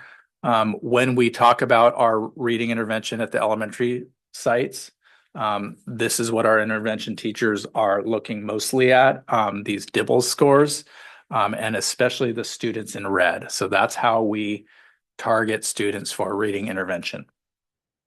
And so we take these assessments like the MAPS, beginning, middle, and end of year assessments. We have not yet done the end of year assessments. And you have each grade level represented right here, K through 5. And then at the bottom of this graphic, you have all grades together. So if you just look at the cumulative, the total, you see that there were 96 students that required reading intervention in the fall. That's gone down to 92. It's not quite as big a change as we would like to see. But if you look at grade levels, you see some pretty big shifts. For example, in kindergarten, you have like 27 going down to 15. But then when you see those numbers go down, you see the yellow strand go up, right? Because those kids are kind of shifting up. Same thing with first grade, you have 19 down to 16. And then at the upper grades, you actually had some retraction, like it wasn't not progress. But overall, this is where we are slight progress. We would like to see more by the spring. And then it's interesting. The cool thing about this is I presented on this data when we were talking about the adoption of the M class with Dibbles, right? I think it was the last board meeting, right? So when we have with M class, if we have the teachers delivering the assessments in here, we're hoping that we'll see a little more like buy-in in the progress, right? Rather than the intervention teachers coming in and pulling and testing the kids, right? It's like we're seeing our own scores. So that's one of the hopes with that. Also, it was one of the big selling points of adopting M class because we have the longitudinal data that that we can track the cohorts and we can look back years and see where we were with the Dibbles. I know it might not be tracked automatically, but don't we have longitudinal data from preceding years about Dibbles improvement? Yes. Throughout the beginning, middle, and end? Yes, we do. And that's one of the great things about having the Dibbles system through Amplify. So were the decreases in intensive support like this year atypical from previous years, or is this about how much percentages go down in terms of intensive support? Or is that? That's a good question. I could look a little bit more deeply into that. I wasn't in this role in previous years. So, but I do have that data, and I can go dig into that. If I were to give you my hunch on this, because I have looked at the data, that we could see, we've probably seen more students coming out of the red in the past than just 4 between 2 testing cycles. Dr. Hagquist, I mean, that particular data is what the intervention teachers follow and monitor very closely. Very closely, right, throughout the year with classroom teachers, and then students are moved, right, each trimester, Yes. in accordance to what that data shares and tells, Absolutely. right, in and out of groups. So yeah. Just to say, I was going to just follow on that. That's just one thing. And I might be coming when we see the LCAP again, but that longitudinal data, being able to see the multiple years going back it's just so helpful to put the stuff in context, because you never know exactly that question. I wouldn't say as many years as possible, but it was, I think it was one of the things we used to also would have kind of some of the COVID events too, because it's really, we're still in COVID recovery, right? So it would be good to know what we're doing since 2020 or even 2019. I know that's a lot more work on you. So it's interesting. Like that's right. That's a fun part of the that's data. Kind of fun, right? It's an interesting question, and I like to, learn. So, I don't mind looking into things like that. Well, my question is, it used to be, since we knew the kids were going to be taking the state testing in 3rd grade, like that's your goal, like get everybody up to as much grade level as you can by the time they hit 3rd grade. So is that still kind of the, maybe the strategy behind, of course you always want them to be at the grade level, but that you have enough time to bring some of these I think students up to that? I think that, there's a reason why the need, like when I presented on the, reading difficulty screening, right? There's a reason why that legislation is targeting like K through 2, right? Because when it comes to reading, the earlier you can intervene, the more bang you're going to get for your buck. This is like lifelong, Yes. growth when you can capture the learning in that critical period of development, that's going to last a lifetime, and you're really building pathways, neurotransmitters and pathways in the brain that are going to be there forever. Okay.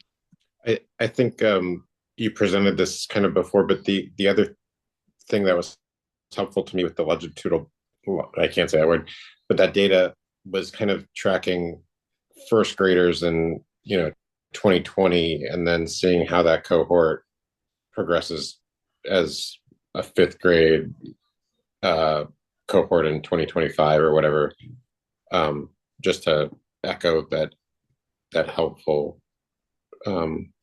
data. Also, I had a question, and maybe you said this at the outset, but the core support versus the core carrot mark support, what are the differences? The green and the blue there. Oh yeah, that's just the different levels of intervention needs. So basically, intensive support, we call it like basically tiered support. Intensive support would be like pull out support.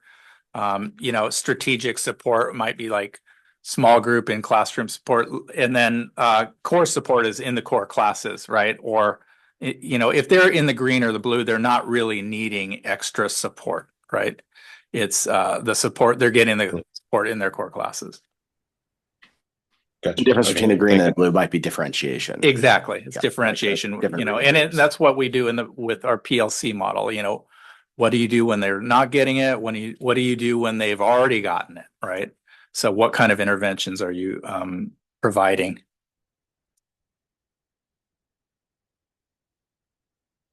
Any other questions on this?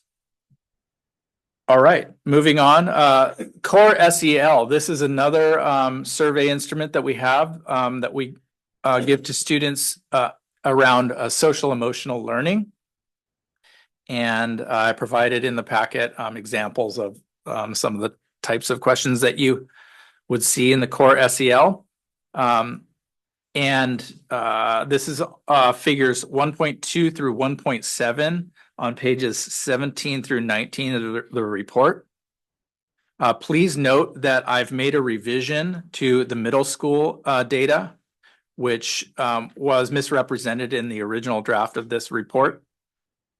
So the reported data for middle school on page 18 of the report has been revised to match the data in figure 1.4. It should match, so it didn't match. And so when I was reviewing and preparing my slides, I'm like, wait a second, why is this wrong? So I went back and looked at it, and I don't know what I was thinking. So the numbers on this slide are correct. The data provided by the core SEL underscores the need in our district to continue with the social emotional learning goals under goal 2, or actions under goal 2 in the local control accountability plan. You'll notice at the middle and high school level that most of the responses, they were pie graphs were available, and slightly unfavorable was the highest level at 37% responded slightly unfavorably as far as social emotional health. And then that was at the middle school, and then 28% at level 3, which was moderately healthy.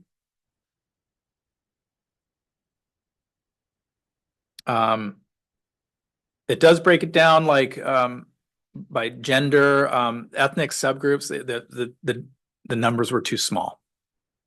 The high school, same thing. 39% were at level 2, which means slightly unhealthy. So, you know, as much as there's feeling a stronger sense of connectedness at the high school, and there's a lot of positive results on the California Healthy Kids, this feeling, that pervasive sort of feeling of sadness and those challenges are still there. And, you know, it's just very real. And it really, one thing, it speaks to me in that we're doing the right things when we're talking about providing, you know, the counseling support and licensed mental health therapy and all of that, that we're addressing needs that are very real at our schools. And these numbers also speak to what we were talking about before. I mean, it's a perfect reflection of exactly what we were seeing with the bullying, sort of like this subtle bullying that's happening. I mean, and that's what you see. That's where this Yeah. triangulation comes. You're like, Right. oh wait, that report said this and this, and And it's like it all overlaps, and you start to see the real the picture. pattern of Yeah. what's happening too. Yeah. The one thing I'll say is, I mean, I agree completely with your comment, but the one thing I'll say is with that high a percentage, like we can't hire enough mental health therapists to deal with that adequately. So it's one of those things we have to start thinking more systemically. Yeah. And I know there's a bunch of teachers that are putting in that time, but that culture of we type stuff of how do you make sure that. Well, I think that's where a little of the thing is, you know, practices that we need to, our teachers need training in is, you know, sort of restorative circles, you know, but just how you are making those connections and building those strong relationships with your students from day one, right? Yeah. You know, from the first minute of the day, right? Whether it's even a period, right? If you're, you know, at the high school or middle school level. Because going back to that example that was, sorry to interrupt, but going back to that example you brought up with the like, oh, your hair looks so nice. And then there's laughing that comes after that. I mean, that's the kind of thing that hopefully if a adult on campus can hear, that's where they can take that as a learning point and at least pull that student aside, be like, hey, so how would it feel if someone said that about you? And, you know, I mean, because that's, I think we're just getting into that, you know, the I hate to use that term in a way, but the microaggressions, these like these subtle insults that are really hard to deal with individual. I mean, you know, again, just by mental health therapy, that we really need some more systemic. Right. It needs to become exactly just almost part of the regular conversations and building the awareness, right, within just any given day that, you know, all of the adults that students are getting up connecting with on a daily basis, right, are comfortable with looking for, identifying, and then having conversations. And I think some of it too, and I'm going to give a mom story here, but one of the things I'm talking to my boys about is if somebody says something to you and it makes you feel a certain way, it's okay to look at a person and say, what was your intention there? And just ask. And a lot of times if somebody has a bad intention, they don't have that bad of an intention. They're going to say, I was trying to make you feel bad about your hair. You know, they're going to probably walk away from it. And so some of it, I think, is it's going to be learning, and it's teaching kids not only not to do it, but how to respond when it's happening in a way that's empowering. And also just to point to the fact that middle school and high school are like they're just the absolute hardest years. Because of hormones, because of changes, because of being interested in other people in different ways. And it's just such a messy, hard time. And it's a space that if we could figure out how to create circles that are supportive, I mean, we'd be doing something Powerful, you know, pretty and amazing. I mean, just shifting, trying to make sure that we're shifting toward student-centered instruction, right? That's one of the keys, you know, building multi-tiered systems of supports. You know, they're all buzzwords until you do them. Yep. Right. But that's what this data kind of informs us to do, is to make those things happen, right? To start taking actions. And we have a wonderful plan because it's already there, right? Like it's already there. We just need to continue doing what we're doing. So how do we know that these responses are any different than any other time of eras? Or, I mean, like she said, I mean, high schools, you know, that's what it is. Middle school, that's what it is. So some of it is just built in with the age. And do we know that I mean, I know we are all concerned about COVID reactions and feeling like COVID really, and I'm not saying it didn't impact them, but just wondering, like, are we noticing a real difference in these responses? Or So you're saying, like, historically, like, you know, your generation or my Right. generation, like we all had our challenges in middle school and in high Yeah, school. Is there yeah. something different about this generation? Yes, That social media. I mean, I don't know if you're familiar with the book, The Anxious Generation, but it's Yes, it wasn't that at the conference. Yeah, we did. I mean, it's a yes. pretty it's It was pretty it's a good. pretty easy listen. I listened to it, and it was Yeah. one of those things that you just you listen to the Yeah. opening, and it's like it'll hook you. It's kind of frightening, and I have teenagers myself, so I felt really and compelled. I really feel like something different that we can do is really provide the parents with more tools to work with the kids or even themselves, because the parents are anxious. Forget about the kids. The parents are anxious, you Well, know? I mean, these like- things this is a drug, Yeah, right? Yeah. That students are carrying around. yeah. And so I really am an advocate for our parent ed to go ahead, Mike. Oh, sorry. In addition to the historic trends, I was curious for the core SEL stuff. Is there a state baseline? Not that I'm aware of. I mean, it's not available in our database, but I can look. I'll follow up, Mike, just to double check that. Yeah, there might be. Yeah. Also, I have to, because I'm remotely, I have to go do my part to get my kid in an early bedtime. And I apologize. Noted. But I really appreciate it. Let us know when you're back. I'll All mark right. it on the Thank you. notes. Okay. I may not make it back in time, but No worries. All right. All good. Thank you for your Thank time. you. Trustee Wax, thank you. thank I you. think I captured all of that on that one. Maybe I'll move on to me. Yeah, good. Thank you. So where were we? That was the core SEL. Qualitative input. So this is more local measures, right? So that was some quantitative data available, but also the qualitative input, and this comes in the form of like focus group meetings, community input meetings, parent advisory group meetings, student advisory group meetings. So these are notes where we do our best to record statements in vivo, where it's like actual words of the participants. It basically, We get little quotes.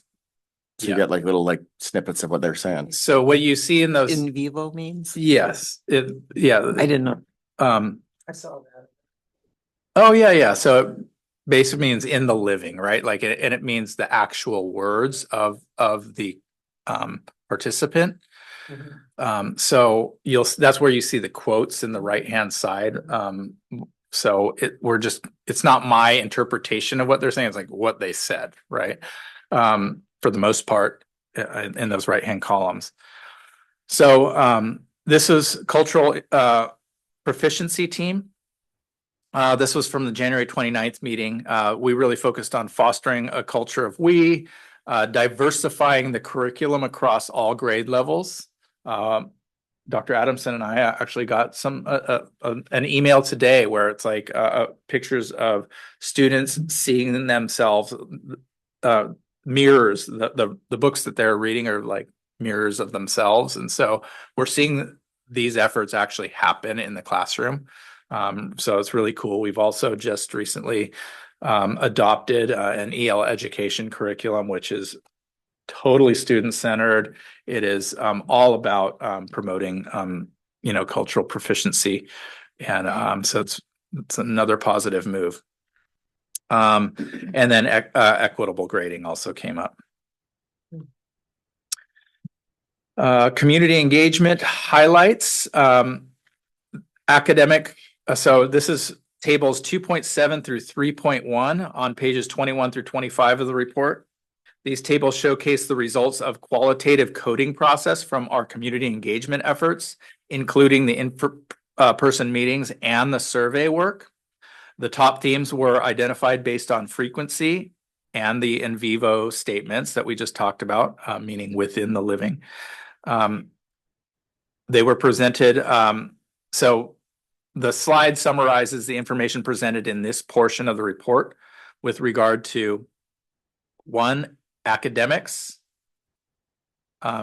enhancing rigor and college career readiness was a top theme. That's what you see right here next to 1. And then you have 2, social emotional goal, right? And that is fostering belonging, inclusion, positive climate, addressing safety and respectful interactions. And here's your Ed in Vivo quote. Events like Chalk Art, Falcon Fest promote belonging. We still see racist language in schools. 3, intervention needs. You have themes expanding targeted academic support, enhancing teacher differentiation, addressing systemic barriers in support access. One example of a quote would be one-to-one connection with teacher for struggling students. So there was a need for that. And then 4 was cultural proficiency. You'll notice that these are our LCAP goals, right? 1, 2, 3, and 4. We're becoming very familiar with those by now. And so we tried to match the input that we received with each one of the goals. One thing I was going to mention, because I loved because the rigor one came in multiple places. Yep. And it comes back to the like high expectations, which again, I think high expectations are what you want, because that's Absolutely. like, that's the, ability for growth. The one thing I'd also wanted to just connect some dots from all the info you had was that rigor does not necessarily mean more homework and more testing. No. And I think students made that clear, because I think that's something that we as an educational community can sometimes fall into that trap. And I just think that's something we should be thinking a lot with the LCAP is how do we make sure it's, again, that, to use the term again, but the equity-based learning of understanding rather than you completed 3 hours of homework. Amen to that. Absolutely. And rigorous doesn't just mean it's hard. No. Because it has to be accessible, right, to every student, right? So it's challenging at their level. Yeah. And because I think that's definitely an LCAP growth area that we, again, some classes, some teachers, some like there's differentiation there, but there's definitely a growth area to make sure we do it being rigorous but inclusive. And I think some of that can come down to, I'm not trying to categorize, but it can come down to when a teacher started teaching, because rigor used to mean massive amounts of homework and really difficult tests.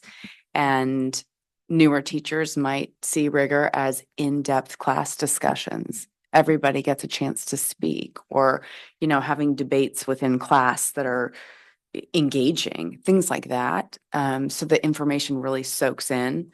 So I think it's really dependent on kind of who the teacher is as to what they consider rigorous curriculum. I agree. And it comes back, there was another comment in here about the alignment, right? And I know we've talked about this at elementary level, like all fourth grade or fifth grade or second grade teachers, are they teaching the same way? And I think that's the other problem. So I agree with you a bit, but I will say that there's some times where it's just, I think if you're having a really hard time or you're new to teaching, speaking from my experience, when I've done teaching, like it's a lot easier to give a, 100-question test than it is to figure out those other interesting ways. So I've seen some of even the more old school ways. They can be a lot of work, but they are working a lot more on that actual like learning and understanding than the like, I think sometimes testing. There's a middle point. Yeah. Well, I think again, not, this is where it's just like, this is what the job of a district is to make sure that whether those old teachers that are doing the old school way.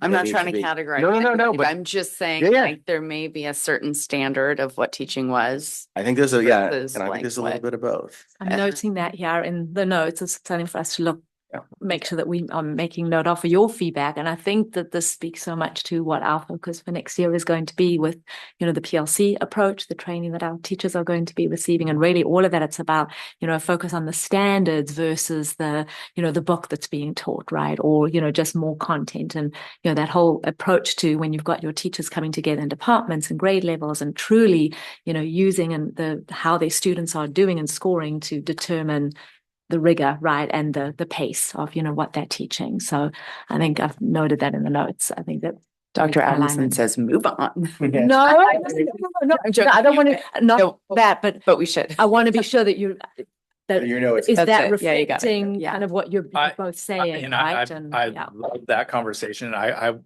happy to stay after and talk to you about that because that's just very interesting and important to me. There is something called traditional model of education, like factory model education. That's what that's what I'm talking about. And versus like constructivist approaches, which is what we're aiming at as a district, right? And which is why we are trying to implement professional learning communities with fidelity so that we can offer a guaranteed viable curriculum, right, for all our students. What does frequency mean on these charts? So frequency just means the number of times those types of comments came up in reading through the data. Oh. Right. So 7 times or 9 times a comment like that, and where are we? Okay. Parent advisory committees. So table 3.2 in the parent advisory committee section is on pages 25 and 26 of the report. This section summarizes the work done with our parent advisory committees at 2 meetings held on February 11th and March 12th. The top themes were enhancing student well-being, improving academic support, and enhancing extracurricular engagement. Growth area was strengthening home to school communication. So that's something that keeps on coming up from different angles, is like involving the parents. And that's that challenge that we talked about earlier, right? We're trying to, and we want to. The perception, how do we change that perception? DLAC, this is a short. Sorry, can I ask a quick question about the parent advisory committee? I read you had 31 members. any data on who is new versus returning? I mean, Yeah, I just a mean, I could rough- find that. Yes, well, the rough, let me think.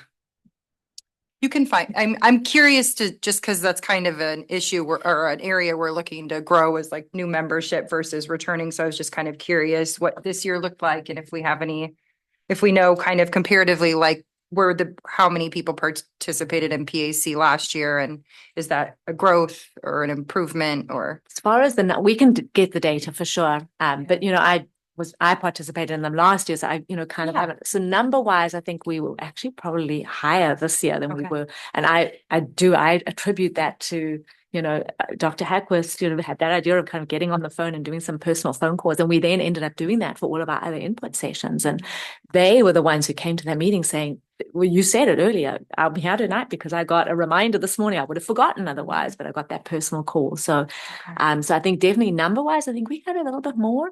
Okay. And I just want to say it was maybe sort of 50-50 as far as returning from last year and then new incoming, parents. And so the way that I asked the site administrators to give me several names, and they gave me between 5 and 7 names per site. I did have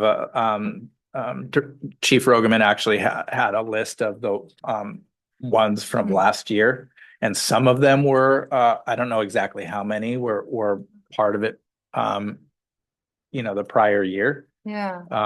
But it was not exactly the same group. Okay. I think that's an area of growth I'm looking at is having newer voices in the room. And- So I love that you made those phone calls. And I think moving forward, that's a great practice just for establishing relationships, but plus so we can build on what you've started this year. And that was part of the planning meeting, is asking those parents that were there to reach out to at least 2 people and bring them to the community input meeting. So it's not just them showing up at the community input meeting.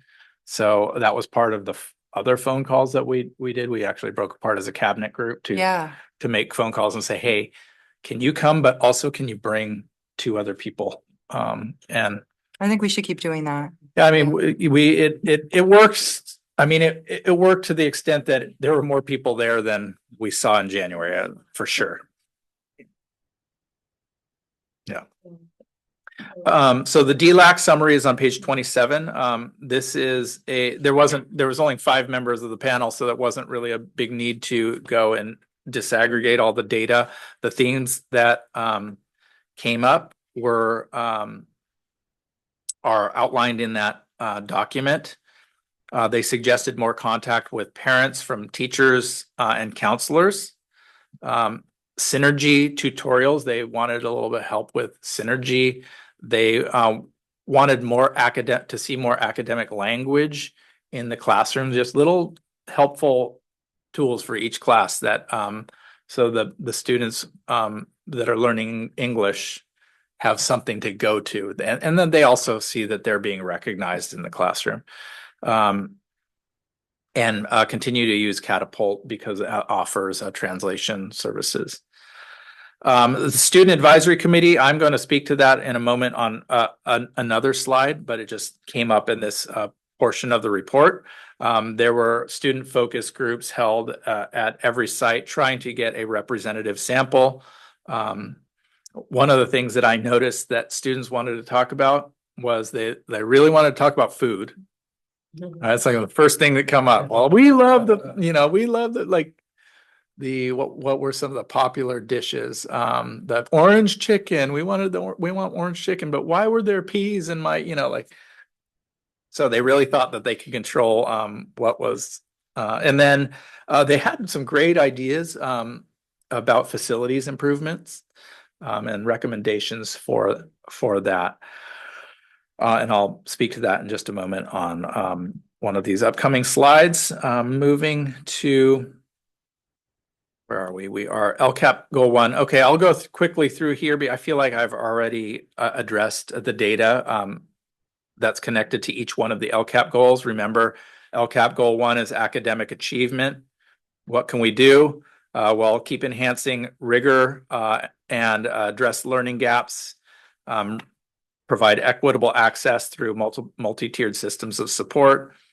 2 is the social emotional learning goal. What can we do? Foster belonging and inclusion, continue that work, address safety and respect. Safety is not just physical, it's emotional. And improve communication and engagement keeps on coming up. A lot of different angles, right? LCAP goal 3, intervention and support, expand and improve academic support.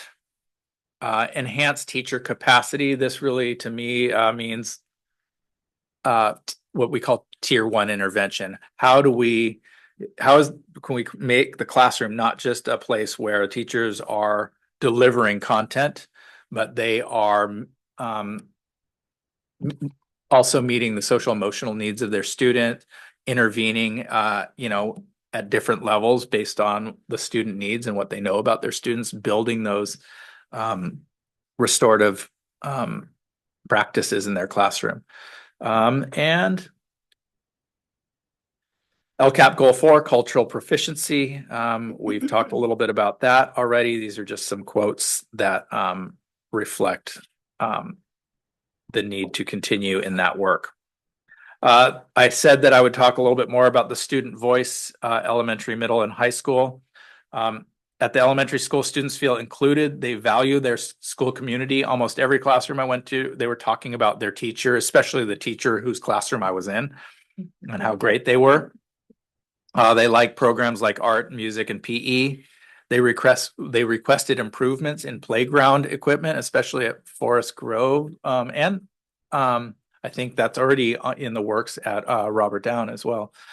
Auditorium facilities they spoke about, and landscaping to enhance their environment. The middle school provided input. They said they highlighted a positive social environment.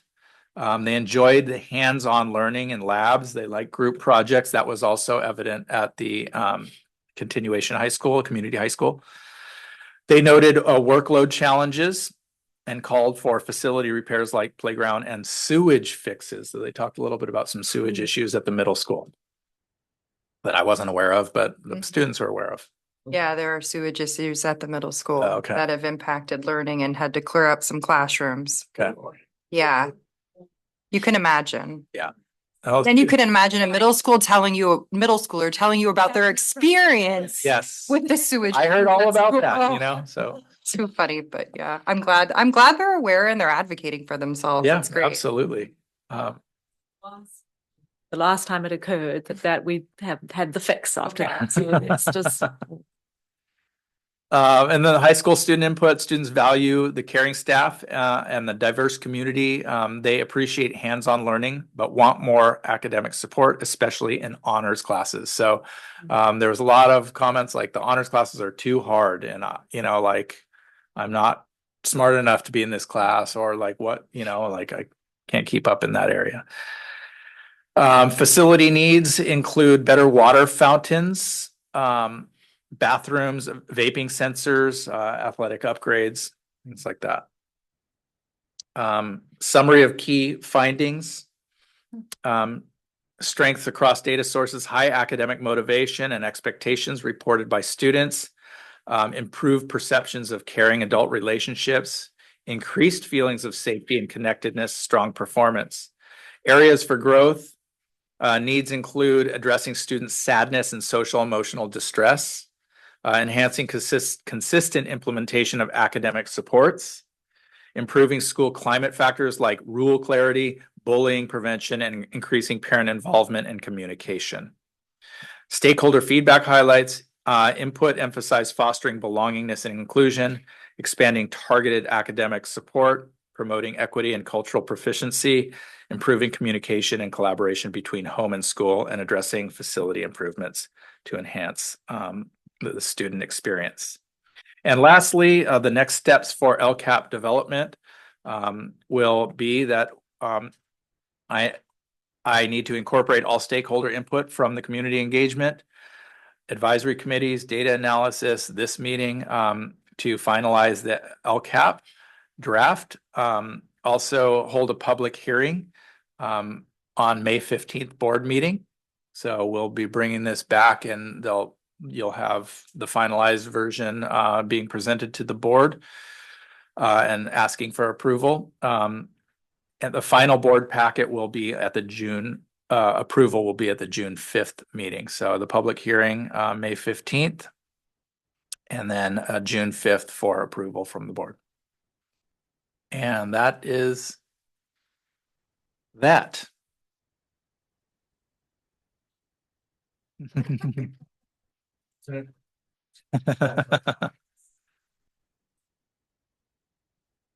Well, I have a question about, in the beginning, when you started, you said, some of the areas that goals were already met had a star. Mhm. Okay. So what are we doing about that? Like, because what does that mean then? This is the first year. We have 2 more years to go.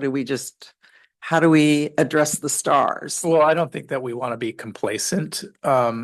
But we know that some of those stars, like it could be cohorts. We had, one of them, for example, was AP scores, right?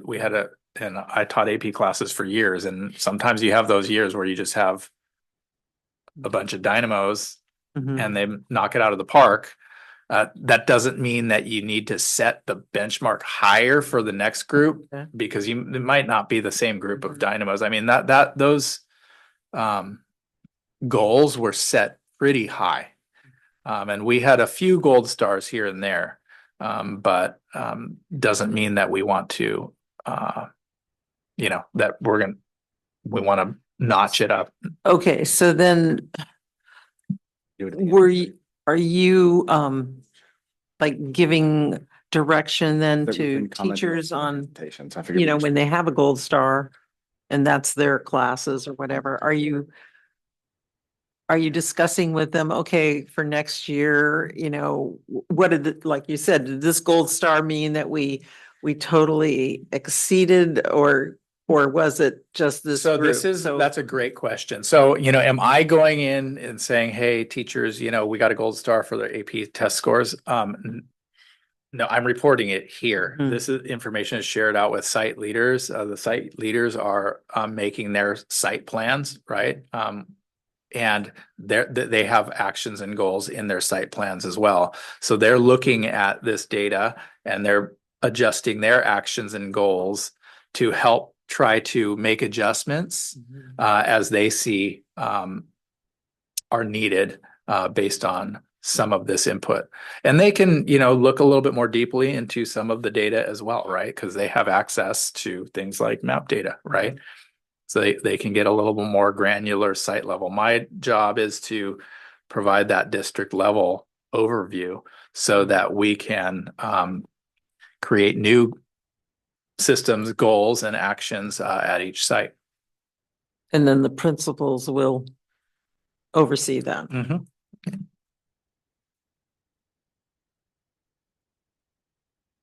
Yeah, just to say this is awesome put together. I have some notes that they just particular things that came out to me. I mentioned already the alignment and grade levels was one. There was a comment about the after hours for middle school in particular, like the youth center is an option, but it'd be great to look into other options. I think that's something that's been on our discussion point since I've been on the board, if I think even before a little bit. So something we should, put a pin in, so to say. And then I brought up the other one, but I don't think I would feel comfortable without saying double negative there, but I feel like I should say that the growth has been pretty remarkable in a lot of these areas, which really does speak testament to what this district's been doing. So I was really happy about that. But obviously, there's always room to do better. So I was going to say, if it's okay, we should maybe go out to public comment and then we can do one last round as the board of just questions, comments. I stole the mic a little bit there. I'm so rude. I know. But yes, I don't know. Lewis, is there anyone online that wants to comment? Raising their hand. Okay. But Brian is not sure how to. Oh, did he contact you? Oh. Yes. Trustee Emeritus Swanson, if you are there and you would like to raise your hand. now is a chance, or maybe even Lewis, if it's easy to unmute him without getting him in trouble. Let me know if you can hear me. Loud and clear. Oh my gosh. All right. Hey, everybody. I will make it quick. I've been watching and I have been watching for weeks and months on end and with great joy. And watching tonight, especially because this is so much extra for you guys. And again, I'll try to make it quick. First of all, I love that the students are open to talking about the things that are impacting their lives every day. And I love the bump in the scores mostly overall. It's like that's really lovely to see. Um, Dr. Hagquist, thank you for getting the acronyms in there as often as possible because it's just, I still, after all these years, I get lost in it. But I want to thank the board and everybody too, and however we can to encourage the public to join these meetings, even when there's something like this that, I used to refer to them as navel gazing, but they're really important because, I can pore over those things, these reports late into the evening, and there's so much to extract from it, but it feels good. And again, this is extra effort on everybody's part that's in the room right now and reading through all of this stuff. But it is this extra effort that makes our district so great. So that's it. Just thank you, everybody, for going not an extra mile, but like an extra 100 miles. And now you can mute me again, and I'll go back to just watching from a block and a half away. You're always welcome to come back in person whenever you're bored. Thank you, Brian. Swanson. Okay. Any other public comment? Okay, if not, no one in the room looking. I'm just kidding. Go ahead. Trustee, I'm just kidding. Trustee Hotmore. I miss you. I love you, Brian. Thanks for listening still. The only comment that first of all, thank you, because there just aren't words. That I'm so glad that you're here and in the role that you're in. I mean, Thank you. I really do not think there's anyone better to be in this role. You're just absolute perfection. And I'm just so grateful. And check your text, because I just texted you the same thing as he was talking. I'm just so happy with it. So, but I guess one of the comments I want to make is I do see the change happening. The numbers are starting to change. And I just am thinking it's the beginning of the wave happening, and at some point, we're building momentum. And as long as we don't lose the momentum, I think we're going to end up in a really fantastic spot. And doesn't mean it's not going to be hard work and that everyone doesn't have to be involved with it. But just in the short time that we have been putting forth this effort, we're actually seeing changes happen. We're seeing real changes happen. And yeah, we have work to do with social emotional health, but that's the world that we live in.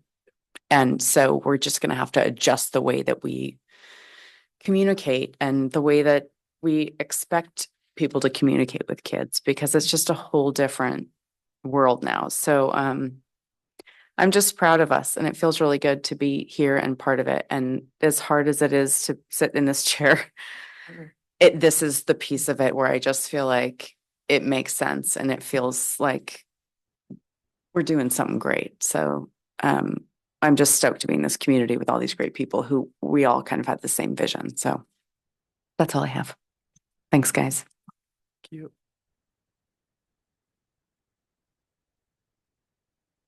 Well, I want to thank Laura for being here. And because yes, it's appreciated because, it's really hard. I know it's hard. And I want you to know you're really appreciated. As everyone else is too, but she gets a gold star tonight. She's a gold star. Yeah. And thank you, Larry. I mean, it's so nice.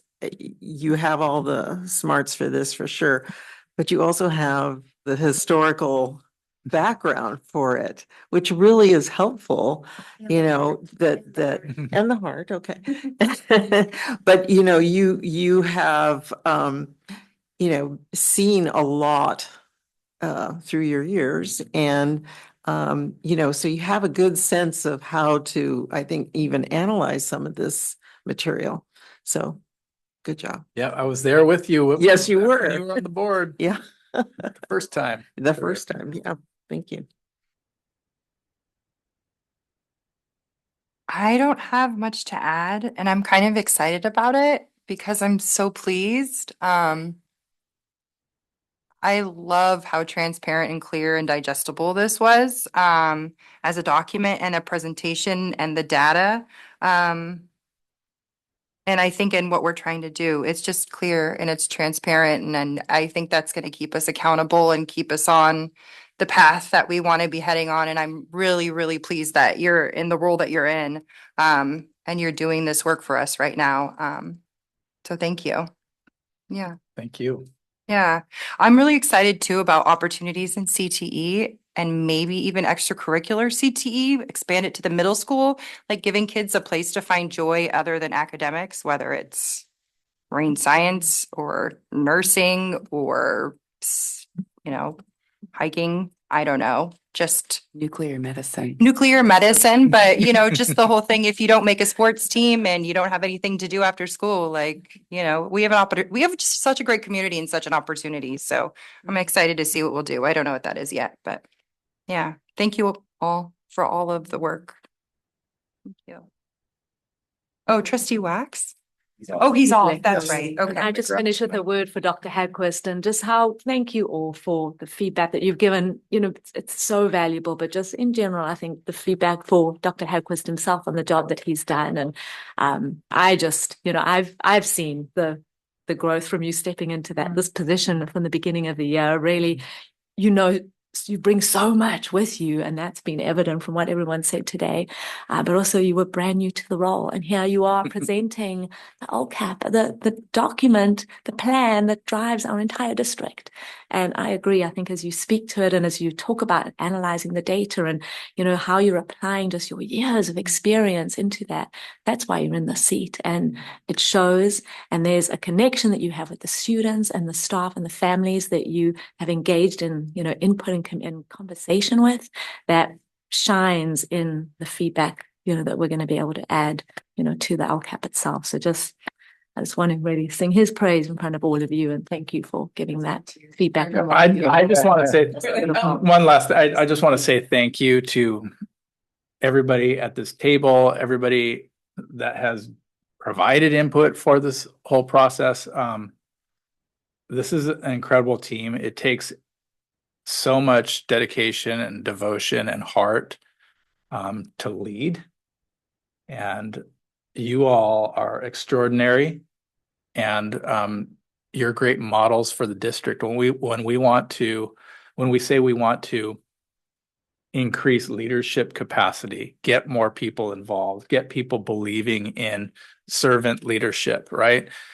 The best way to do that is to just model commitment, right? I mean, we can do phone calls, but it's not even the phone calls. It's like, I can't believe he made a phone call, you know, like it's modeling the commitment, right? It's those like little extra efforts that I think if we do that it will kind of have a ripple effect, I hope. Okay, very well said. And I will go ahead and gavel us out then. Yes, there's no direction we have to give you other than we look forward to seeing the next step in our timeline. So 15. next board meeting is May 1st, 2025, and I will see hopefully all of you then.